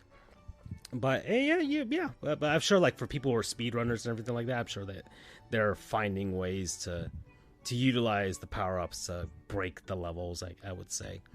And each level, to 100% the game, you have to collect there's 3 giant coins, 3 giant purple coins in each level, like in Super Mario World or whatever. And so you need those. You also need to collect the Wonder Seeds, which are at the end of levels or during the Wonder Flower Tripping Ball segment. So are we saying if balls is a curse word or no? No, it's not. And some levels have a secret exit, like in Super Mario World as well. So sometimes you have to find that. And you also have to get to the top of the flagpole. Ugh. So that is also an extra thing that you have to do. So I will kind of say my modern day hatred of the newer Marios is that they took away that anxiety of jumping on to get to the flagpole. Yeah, well, this one you have to jump onto the top of the flagpole in order to count it as 100%ing the level, along with getting those coins and the Wonder Seeds. So some levels you do have to go back again in order to find the stuff that you didn't find. But yeah, I mean, so far it's fine. The mini boss battles that I've had against Bowser Jr. are just, typical Mario. They're not any harder than the ones you would find in New Super Mario Brothers. They're kind of typical like that. So, or Super Mario Brothers 3 or what have you. And I haven't got to Bowser yet, but I'm in the final. I guess not the final world, because I probably have to go to like the Bowser's world, what have you. Because he's a big giant castle now. He's a floating that's not castle. Spoiler, because I saw that in the trailer. Yeah, that's in the trailer. So I would assume that you'll get to, invade him and try and get to whatever's inside of his brain or what have you. I feel like I'm about to commit burglary on this reptile. And then there's a special world. There's always like in Super Mario Brothers, like in Super Mario World or or even Mario 3D Land or Mario Brothers 3D World, whatever. So there's always with the hardest levels, Charles. And that's the clip that I showed you. Yeah, and I'm that person who, like, I'll try it once or twice to be cute. You try it once or try it to be cute, and then you're like, nah, I'm good. There's online co-op in this one. Really? Yeah. I did not know that. They did add it for this one. But it's Nintendo, so how is it? Well, I've played it local with my sister and the kiddos, and that's fine and all. And I haven't played like with friends because but there's like a Dark Souls-esque type of online multiplayer where people can leave like these standees, and if you die in a level, you can hit the standee to revive yourself because you turn into a ghost for like 5 seconds. So as long as you can find one of those around you, you can revive yourself and keep going.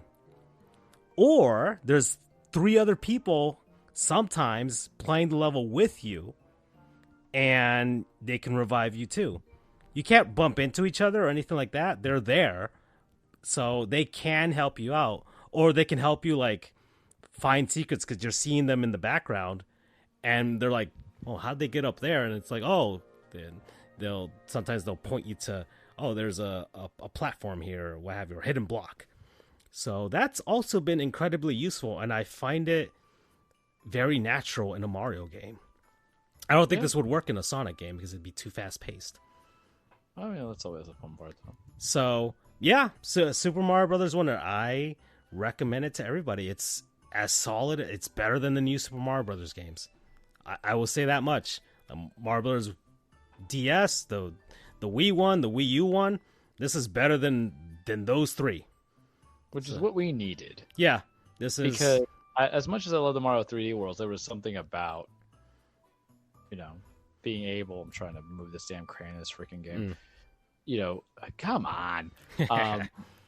They got to work on the mini games better. I'm moving Crane and Knuckles' world because I think. Oh yeah, the arbitrary thing in order to get whatever the last part to the Chaos Emerald, but the Super Mario Wii was interesting because you could shake it, and then Wii U was like, okay, it's whatever. It's not like the most special thing.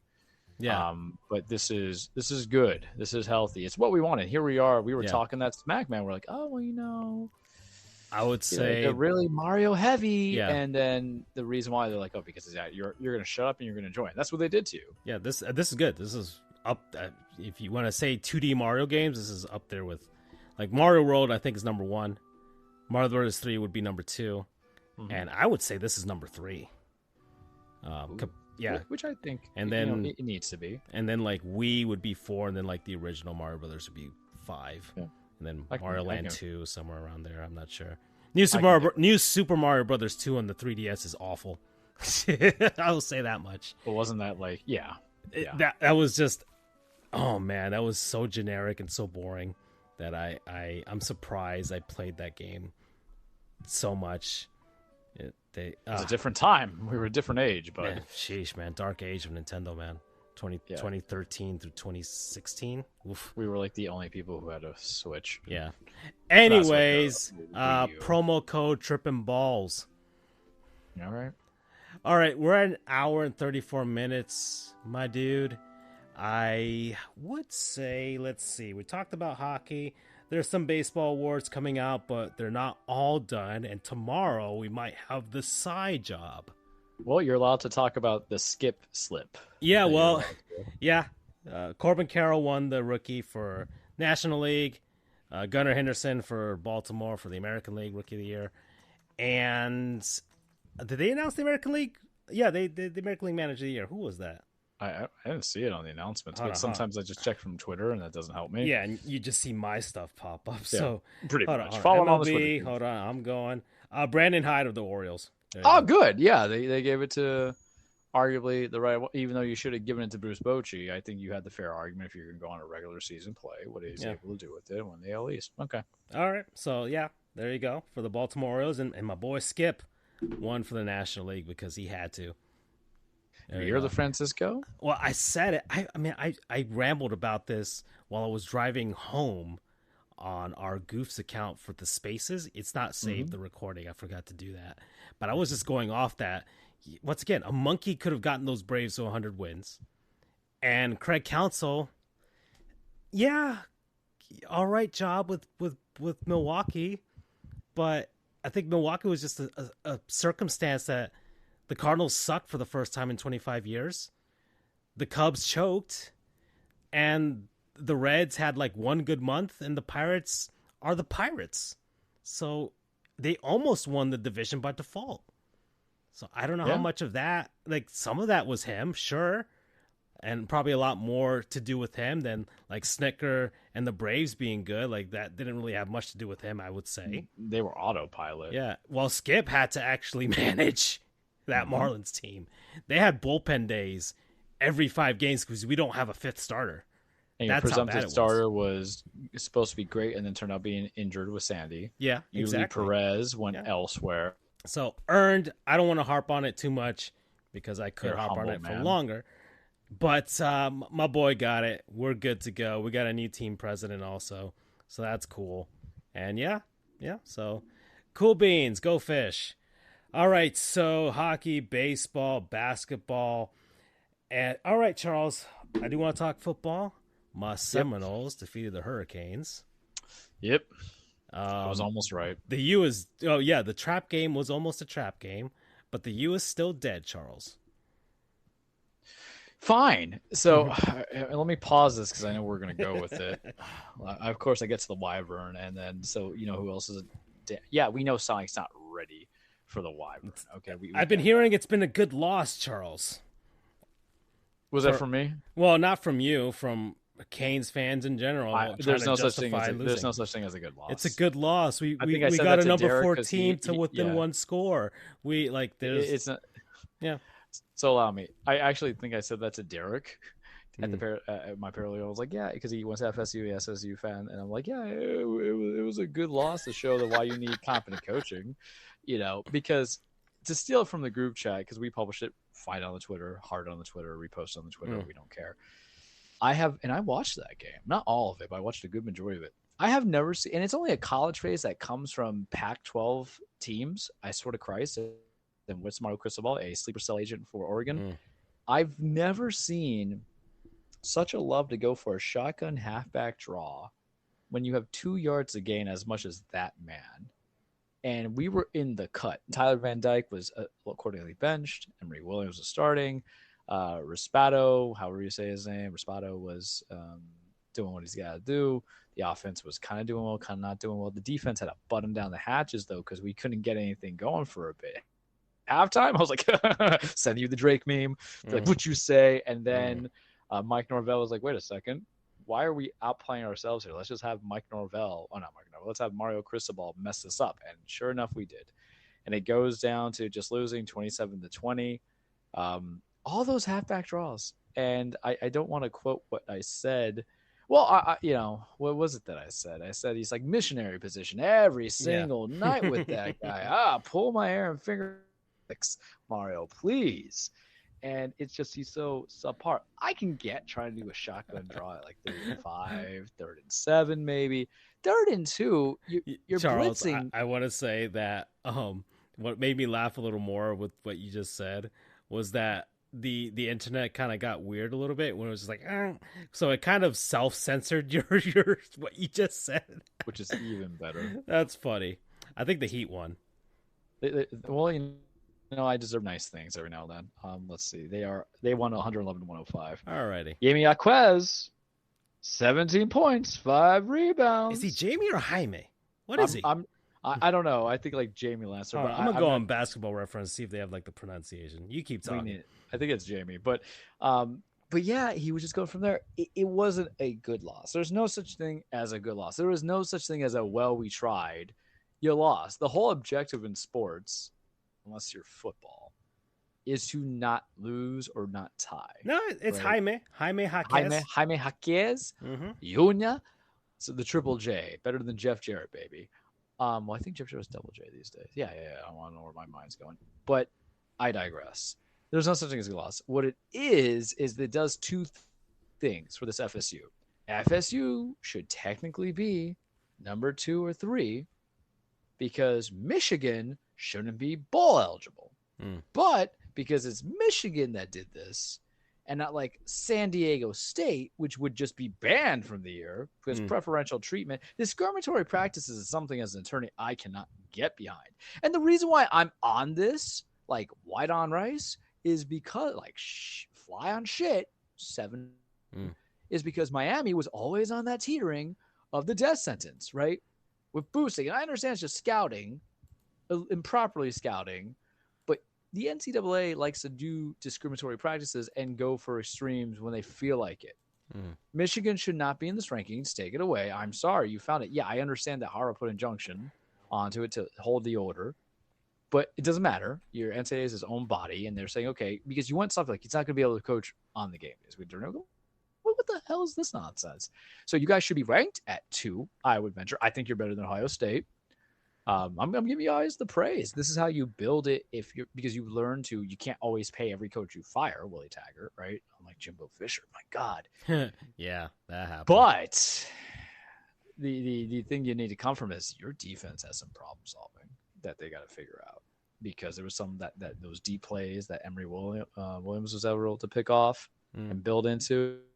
I want to see somebody from the ACC succeed that isn't Clemson, right? It just so happened to be you guys this year, so by all means, right? I think everybody had anybody but Clemson role, right? UNC, Duke, more UNC was never going to get up there, but they were pushing a bit, right? They were pushing. Yeah, but I don't think any of the voters for all this stuff is so not going to give them the that. True. And I was looking at this ranking of praise with Derek earlier, because we do prepare sometimes for the show, guys. But the level of intensity you need you guys to do is not to take it on autopilot. Destroy Florida. Yeah. Destroy. Yeah, we have I think this Saturday we have like our whatever FCS non-conference game, and then Florida after Thanksgiving, and then the ACC championship after. Yeah, so just build it, because I really don't want Michigan to be in there. I hope Ohio State's beat them. I hope Ohio State beats them. I never thought I would say this. I don't care for either team. I think they're both entitled douchebags. The organizations themselves, their coaches. Ryan Day's a clown trying to fight, Lou Holtz of all people. And then Harbaugh is just, we've been on the Harbaugh like anti-train for 5 years. Like, what have you done? Like, literally, what have you done? What have you done? Georgia should be ranked 1 until they lose it, right? And I don't remember who.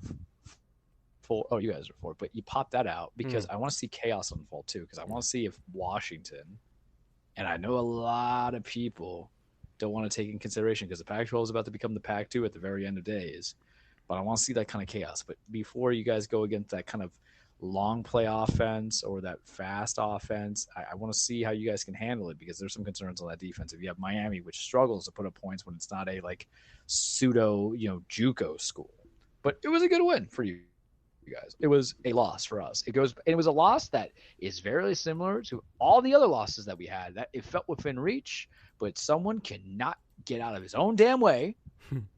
8? Are we saying damn is a curse word? No. Nah. The connection of God damn it, I'll give. Yeah, sure. So 8 on that then. And then 9 on that. But someone can't get it their own damn way, because just 2 yards, run a big heavy. That's it. Because the SEC does it. The ACC will do it when they want to do it. But then when it comes down to, it's always like a Pac-12 mentality, shotgun draw. But when you're blitzing everybody, you have no protection, and you really have to, and you're collapsing. I'm like, what are you doing, Mario Cristobal? I hate you so much.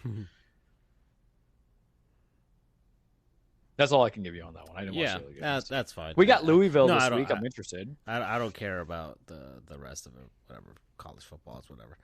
Anyways, and then Jimbo got fired out. That's funny. Man, like you fired him because you felt that you were stuck in neutral, but like just let him, finish out the remainder 3 games and take the bowl game that comes with it. I don't. But football's weird, and you know what I feel bad for? I feel bad for the students, because even though they say the AD department, all that is going to front the bill and whatnot, your tuition is going to go up. Your tuition is going to go up. Your tuition is going to go up because of this nonsense. Yeah, that, and you've already been made fun of anyways because everybody found out you guys practice yelling for some weird reason. I know. I can't. It's like we have a midnight yell and we practice yelling before the game starts the next day. It's like, well, okay. Football is a weird you can't be that weirdly white and not win anything. You know what I mean?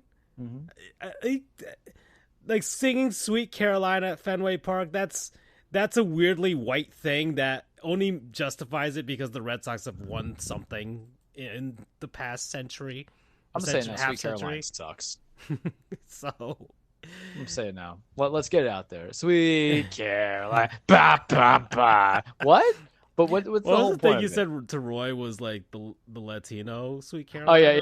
I said Suavemente is like it was like the Sweet Caroline or the it's either the Suavemente or the Mr. Brightside. But yeah, it is like the it is like the Sweet Caroline person. Because it's true. Look, I heard Suavemente the other day. I'm like, get like so I really wish sometimes we could publish the chat, not to go off there, but talk about music that wakes you up, because I did put on La Vida es un Carnival before court. I think we discussed it of having a We Cuban, have to get back to Frankly Frank at some point. I do need to get back to culturing myself again. But Celia's not your people's though, you know. So it's you know, she's not mine either. But I know. No, I get it. I understand. But regardless, I still all have I got to. Is all I got is like Juanes, and then if it was Argentinian music, actually I did find one called Fin de Mundo, but the joke I was going to make was probably going to be like the German national anthem for jokes about Nazis. Oh boy. Well, there you go. All right, let's see. We're hour 46. Dear Lord, let's go into the petty train because the Panthers start at 10, and I gotta get ready for doing whatever I gotta do for that, Charles. And the cage will be AEW centric, so you'll be then. okay. Because the pay-per-view, so I'll keep it short. So, NFL Week 10, and the Dolphins didn't play, so I didn't have anything to hate this week, Charles. Yeah. But we always have something to hate, guys. Well, we can. No, we can have something to be petty about. Not really hatred. Mm-hmm. It's pettiness. So let's go down that road, Charles. So the Bears beat the Panthers in another terrible Thursday night football game. Just Jesus. We don't deserve to suffer. I watched like a small bit of it. The Colts beat the Patriots in another terrible European football game. Man, this is the last time Germans are going to let a blitz from Americans happen. Well, I think who's some? Oh no, it was Barry McCockner. The SS type. Not that far. That was funny though. I just meant that it was a low-scoring affair, low-scoring, boring affair, which the Europeans should be used to. Jesus. Yeah, so that made sense. The Browns beat the Ravens.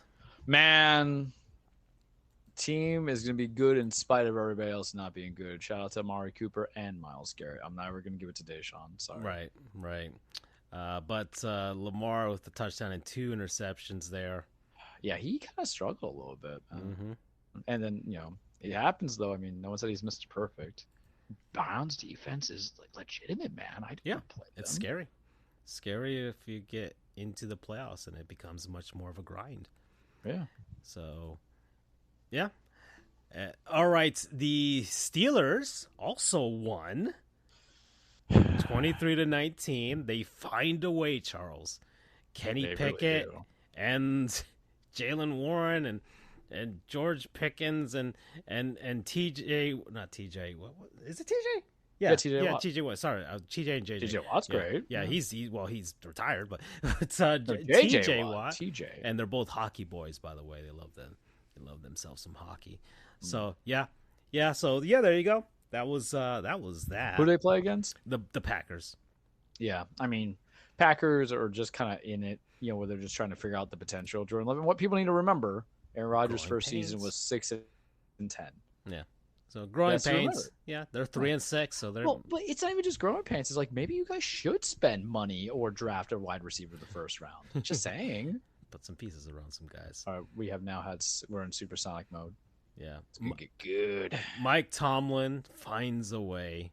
Yeah, he's like, I ain't never getting fired. The 49ers spanked the Jaguars. Thank you. And this goes back to why I revoked Andrew's card a little bit about the Jaguars. Because, for 2 years, I heard the big stink, 3 years, right? But is Trevor Lawrence mid? Or they just don't use him the way he's got to be used, And I don't know, but nothing's coming up. And this is sometimes what happens when you get real teams that kind of come in, you figure it out, or you can't do other things. It could possibly once again be that the Jaguars are going to win that division by default. Oh man, Houston! I'm really actually rooting for them. Yeah, we're out of it, but yeah, I like what D'Amico Ryan's doing. CJ Stroud is just well, we can let's see. Will Levis is better than some of these quarterbacks that we already talked about. Let's keep going. Well, is he better than Senor Joshua Dobbs, the Pastronaut? No, there's a special kind. What happens is Josh Dobbs is like the elevated state of like alcohol hitting your body. I feel, like you feel good because you got to remember he wasn't doing the best in Zona, and he wasn't best with us. So I'm gonna harbor those ill feelings towards him. But what he's doing in Minnesota without a Justin Jefferson, without really a competent running game, is something that we have to, just compliment, and I'll compliment it. I think, it's something there. I think it's special because of how you pick it up. And I really think it just kind of showed that GMs and coaches don't know what a competent quarterback looks like, plain and simple. So good for him. Yeah. So Will Levis right now is not better than him. Faced off against Jameis Winston, who had a very Jameis Winston game with 2 touchdowns and 2 interceptions. Well, Jameis had to come in. Jameis had to come in because they weren't, the Saints were, not doing anything. And then Jameis put in there because Carr got hurt, and there's that. Yeah, but I just love that Jameis still is Jameis. In the most Jameis of ways. Baller's got a ball, baby. But I actually did say something about Jameis Winston versus the commentary that I make about Josh Allen. It's just it took a coach of high stature to say that Jameis is irresponsible or an idiot, and that ruined his chances because Bruce Arians sold him under the bus, man. That's the reality. No one wants to do it, but yeah, Josh Allen, who we'll get to the petty train in a second, but just saying, can't have it one way, kids. Okay, well, CJ Stroud, Texans. Man. People are like, he should be an MVP consideration. I would agree with that, but the problem is because he's a rookie and he's on a team that if they don't get the playoffs, they're not going to give it to him. He is special. He is really special. So beat Joe Burrow and the Bengals. I love the fact that the Bengals are kind of ass. 8-9. Yeah. I can't explain it either. I legitimately sometimes don't. I think it's your you don't seem to like it when people overpump a team's tires. You know what I mean? Just start hyping them up to a point where it's like, was that Super Bowl run just like a fluke, and then they kind of just showed their true colors? But they went to consecutive AFC championship. Games. So it's like, I gotta be objective, man. I'm not being petty, but something's just not fitting, and the offense feels weird and all this stuff. And well, let's talk about your team then, the Titans. So is Will Levis better than Baker Mayfield? If I had a real coordinator, Tim Kelly doesn't need to be there next year. Ken Dorsey's available now. I don't want any of that. And we'll talk about that in a second. So I'm fine with either way of how that game went because I'm kind of supporting Tampa, right? And I'm supporting Titans. But at 3-6, I'm like, okay, let's figure out what this guy is. And he's just making throws that I like. Yeah, I know he's throwing – guys, I know he's throwing picks. When you're down like they were and you have no real players on offense, you're going to throw picks. This needs to tell Ron Cotton what he has to do. He's got to either draft another first round. Listen, all I'm saying, if we just don't win a single game this year, we have a very strong chance of getting Marvin Harrison Jr. Just saying. And I don't know what the Bears are going to do. I think they should probably get Caleb Williams so they don't add Marvin Harrison Jr. as a first-round pick. I don't know who the second pick would be. It would probably be the Giants, and they have so many needs that they may or may not go wide receiver. I'm just saying, just tank it out for Marvin Harrison Jr. because it's not so much of like we need a quarterback. We're not in competition. Relatively, we're still in a weird way in the game for AFC South. It's disgusting to say that, but what I'm saying is that we do the long term solutions here. The long con, baby. Okay. All I'm saying. Then we've got the Detroit Lions beating the Chargers, or the Chargers beating themselves. I'm not sure. The last 4 weeks has been what? Be like, I'm done talking about Justin Herbert. I'm done talking about his greatness. Talk to me when he actually has a competent coach. I agree with Barry. We're just making excuses. And when it comes to Lions, okay, show me when you're not, winning a kickboxing contest against one person with one ankle. Okay, all righty. But they're 7-2, so. Yeah, fair. So that's everybody. They're 7-2 for the first time in forever, or ever, really. I can't even remember the Lions ever being good at anything. So like dominant is the word I would say. All right, the Kyler Murray's back, Charles. He's done. Modern Warfare 3, has it come out already? Is it coming out? I keep seeing commercials for it, but regardless, yeah, it's out. Okay, well, he played it over the weekend, and now he's done. So he's coming back to quarterback. And the Cardinals beat the Falcons. It's not the same without our favorite low brain quarterback. Yeah, but the thing is, Kyler still plays the way Kyler plays, which is just like play goes down, he runs around, plays silent football, and we're just like Kyler people, man. I got pressured into getting him, and unfortunately, you got him pressuring where he doesn't even have anybody to throw to because Marquise Brown, a former first-round pick by the Ravens, isn't doing anything either. So it's like, okay. All I can say, okay. Marvin Harrison Jr. could help with that. Shut up. Taking, Shush. I mean, he could. Is this the thing? Is this where they beat out the Cardinals for that tank? So here's my thing about Marvin Harrison Jr. And I'm going to say this once, I'm saying it now, we're doing it for every time. I see Julio Jones in that man. Like 6'2", 6'3", got the speed to catch. He can catch the ball in traffic and break on through. He's like 205, put on more muscle by 220. I see it, and I could be wrong. Sure, I don't care because I've been stuck with Traylon Burks, who's just hurt, and DeAndre Hopkins, who might not even be there next year if we trade him. Guys, I'm just trying to make something here. Okay. The Cowboys spanked the Giants. Not even fair. We're just stat padding. Don't get comfortable with the fact that Dak was like throwing 4 touchdowns. Good on Dak. Win, right? But proves not much to you. Not at all. All right. The Seahawks beat the Commanders. They got to change that name because I keep trying to call them the football team, or I don't know. So I still haven't gotten used to Commanders. Anyways. Watch out for Seattle. That's all I've said. Everybody, even when San Francisco before they lost, watch out for Seattle. Something just clicking. It's the gut instinct. The Raiders beat the Jets. Man, that's just and 2-0 Pierce. Yeah, that's just toxic. I mean, good for Antonio Pierce. I like him, but that was not a good way for this NFL. I'm just gonna leave it at that. Next year, can you just not put the superstar quarterbacks that you think are playing on team on every primetime game known to mankind?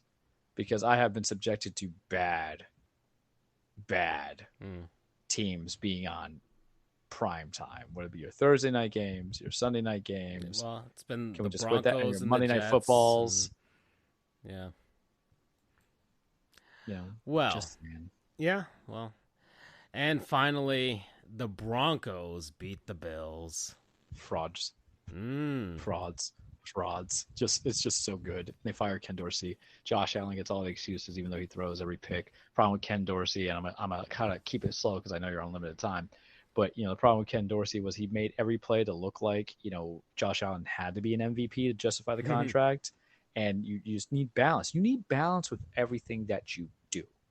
The best teams, their best quarterbacks have balance. Even the Chiefs last year had balance. Not the best running, but they ran when they had to run. They were smart with it. Short yardage. Just don't try to throw deep balls. They did not get the right number 2. The 12 men on the field, the missed kick. People were debating if that was a pass interference. It was. Sorry, you can't push on like that. You can turn your body around and slap it. just beautiful. And the fact that Will Lutz missed it and the 12 man on the field, man, chef's kiss. The meme, the clip.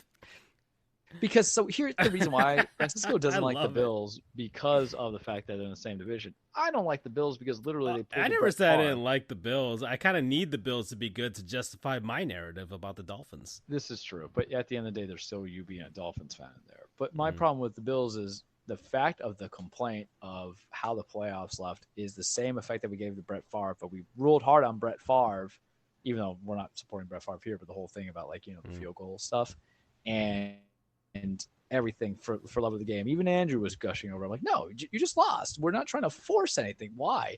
And so I put it in this chat, and I put it in another chat. One of my closest friends is a big Bills fan. I'm like, oh, the Pegula is going to try to make it legal for them to have 12 men on the field now. Yeah. But Just that movie saying. clip was fantastic. Oh, yeah, it was so good. Oh, my God, yeah. The comments and downs. So I was just laughing at the comments, and everybody's like, this has gone too far. That's why I sent it to you. Because, I mean, I'm going to say it respectfully speaking. Respectfully. I get what happened to Hamlin. I understand what happened to Hamlin. I understand. You know, he's a better man than me because I want to go back in. Plain and simple. But, you know, it isn't the player, and it wasn't even the fans who professed it. It made it of an issuance. It was the news media analysis. Because, you know, you have to have respect for the fact that, okay, you came back, but you have to show the product on the field once you're back. It's the same equivalent when Alex Smith came out after almost losing his leg and then his life, right? It's just one of those things. And then it felt like Gabe from The Office when he's screaming at Andy, shut up about the sun. And the media makes you hate people when you shouldn't, because they overdo it. We see it in basketball, we see it in football, we see it in all that stuff. And the clip that I sent you guys, because you know me, I have no filter. Andrew was probably like, oh, he's going to hell. I'm like, look, I didn't make it. I'm just redistributing it, okay? But it's time now to be like, all right. And I think Hamlin was the 12th guy on the field too.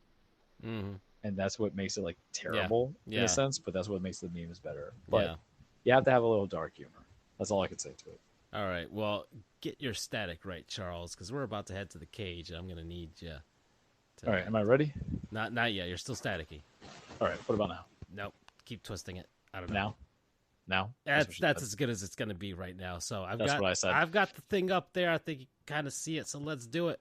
All right. Welcome, everybody, to your weekly Trueplex, The Cage with Charles. Remember, wrestling is not fake. It's scripted. It's a stage fight. It's a song and dance. It's about men and women chasing championships, being the holy hell of each other, establishing their legacies, having just good old time, knowing that Vince McMahon is just getting screwed over by Ari Emanuel in the best way possible. Charles is going to the Royal Rumble. Yay! But before we can go to the Royal Rumble, there's Survivor Series next week. But before we go to Survivor Series, I think acknowledge that there's other wrestling promotions out there such as AEW, and in the very short 5-6 minutes I'm going to give you, because Francisco is very popular of the two of us, I'm just a guy that people either want to sue or just people want to say I take their civil rights from.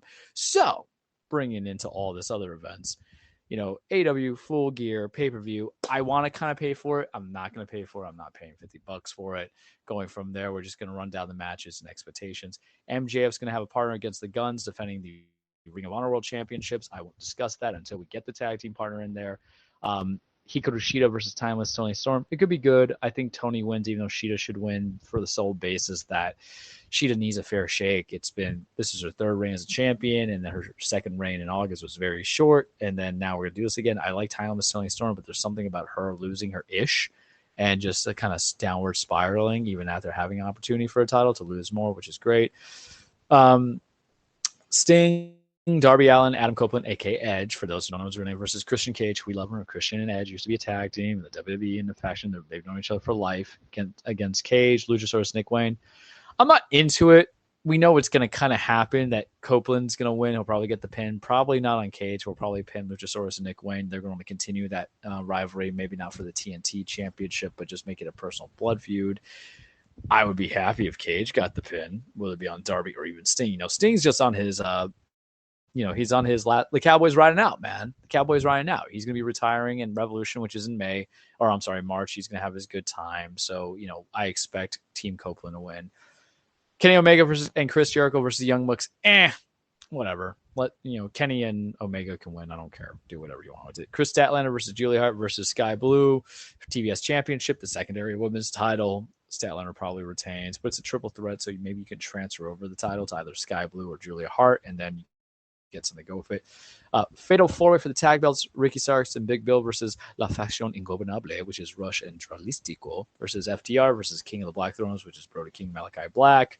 Don't know what you're doing, because if you're going to have one belt drop in a multi-person match, you can't do two. So I'm going to say Ricky Starks and Big Bill should retain it. You just had them be champions like a month ago. Let them work with it. You can build some feuds into it, but you need stories sometimes of your titles. And the tag belts have kind of been like, for me. So I'm more interested in that continuing retaining. Let Julia Hart win the multi-woman match that we have. I'm going to list off, even though the world title is going to be the main event, it's not the two matches that would make me want to pay for it, but it's going to be MJF versus Jay White. The last month or so, MJF has that like a bullseye on his back because everybody wants his title, like 6 guys or 4 or 5 guys. Jay White has been kind of a comedic act with the Bang Bang Gang by taking the belt and holding it for a long time. Like, he hasn't returned it, and that makes me feel uneasy. MJF retains, because when you make it be like, I have the title, get used to it kind of thing, it's not going to work. Orange Cassidy versus Jon Moxley for the International Championships, a rematch from their match in All Out. That was the main event then. Cassidy now cares. They should have had Rey Fenix. Remember what happened was Moxley won the title, Phoenix clocked out Moxley, and the ref had messed up, and Phoenix got the title, and then Orange Cassidy beat Phoenix to get back the title that he lost to Mox. You should just make it to a thrill. The story makes sense. Everybody kind of hates everybody. Let's do it, right? And then you can bring a lot of stuff, but the problem with Tony Khan is that he can't switch away from a narrative. He can't change the plan. The rule about wrestling, number one rule of wrestling, kids, is cards subject to change. Now, the main event, I'm going to go on for 2 minutes. Well, it's not the main event, but it's my main event. Well, I'm contemplating possibly doing $50 if I'm sick, because I have a little bit of scratchy throat now. So I'm like, COVID would be, which is not COVID. I hope not, at least, right? Hangman Adam Page versus Swerve Strickland, Part 2, Texas Death Match. The first match I saw clips of was great when they were at Wrestle Dream. The feud's built in well. What is maybe you've explained this before, but what is Texas Death Match? Just think about it as a gory no DQ match where everything's used. And Hangman has done a lot of them. He's done them with Lance Archer. He's done with Jon Moxley. He did one with Adam Cole on Rampage. I'm trying to remember. Didn't they do one like outside of the Jaguar Stadium? No, that's a Stadium Stampede. Oh, that was different. Okay. So the Texas Death Match that you might remember is when on Good Friday of all days, Page put a crown of barbed wire on Adam Cole's head and then hit the dead eye. And I was like, I'm like, yeah, suck it. But that was just me. I like little tricks like that, little on the nose humor that I'll take, and subtle humor as well. So they built the feud well. Remember, it came down to where Strickland broke into Hangman's house, talk ish to his baby, and left his shirt on the baby. And I'm like, what?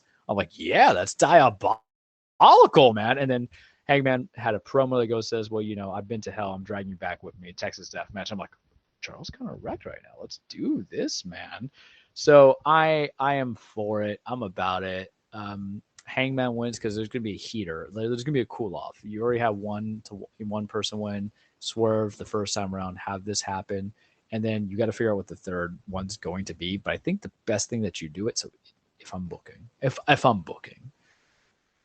they're going to do a world title eliminator match coming up soon to lead you to December pay-per-view, which is World's End. I think that's your cool-off match, where it's a regular match between Swerve and Hangman, and whoever wins gets a title shot at the presumptive AEW championship. And it should be Swerve, and he should get MJF unless you have Joe beat MJF, and please, by all means, let that happen. And that's all my very abbreviated spot that I got for you in the cage, because Francisco he's popular. WWE, Survivor Series next week. It's okay. Shoot back a tire, turn heel. That's all you need. That's really all you need to know. Yeah, we got to figure out the schedules for next week, right? Because we've got the Tuesday show before Thanksgiving. I'll see when we do this show because I have a big hearing the next day. So I might be prepping for that. We'll see. If not, we could always do a Wednesday show. Yeah, and I could always. I think if I do, I don't know if I'll leave for West Palm. on the actual Wednesday, if and then go, or I could leave Thursday. Either way, I'll bring the setup and with my laptop anyways. We can just do a small version of the show. And then I guess next week will be a preview, right, of Survivor Series. Yep.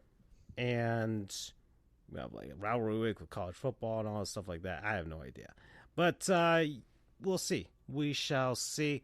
So that's it. That's all we're gonna talk about. I'm done. Bye-bye. Take care.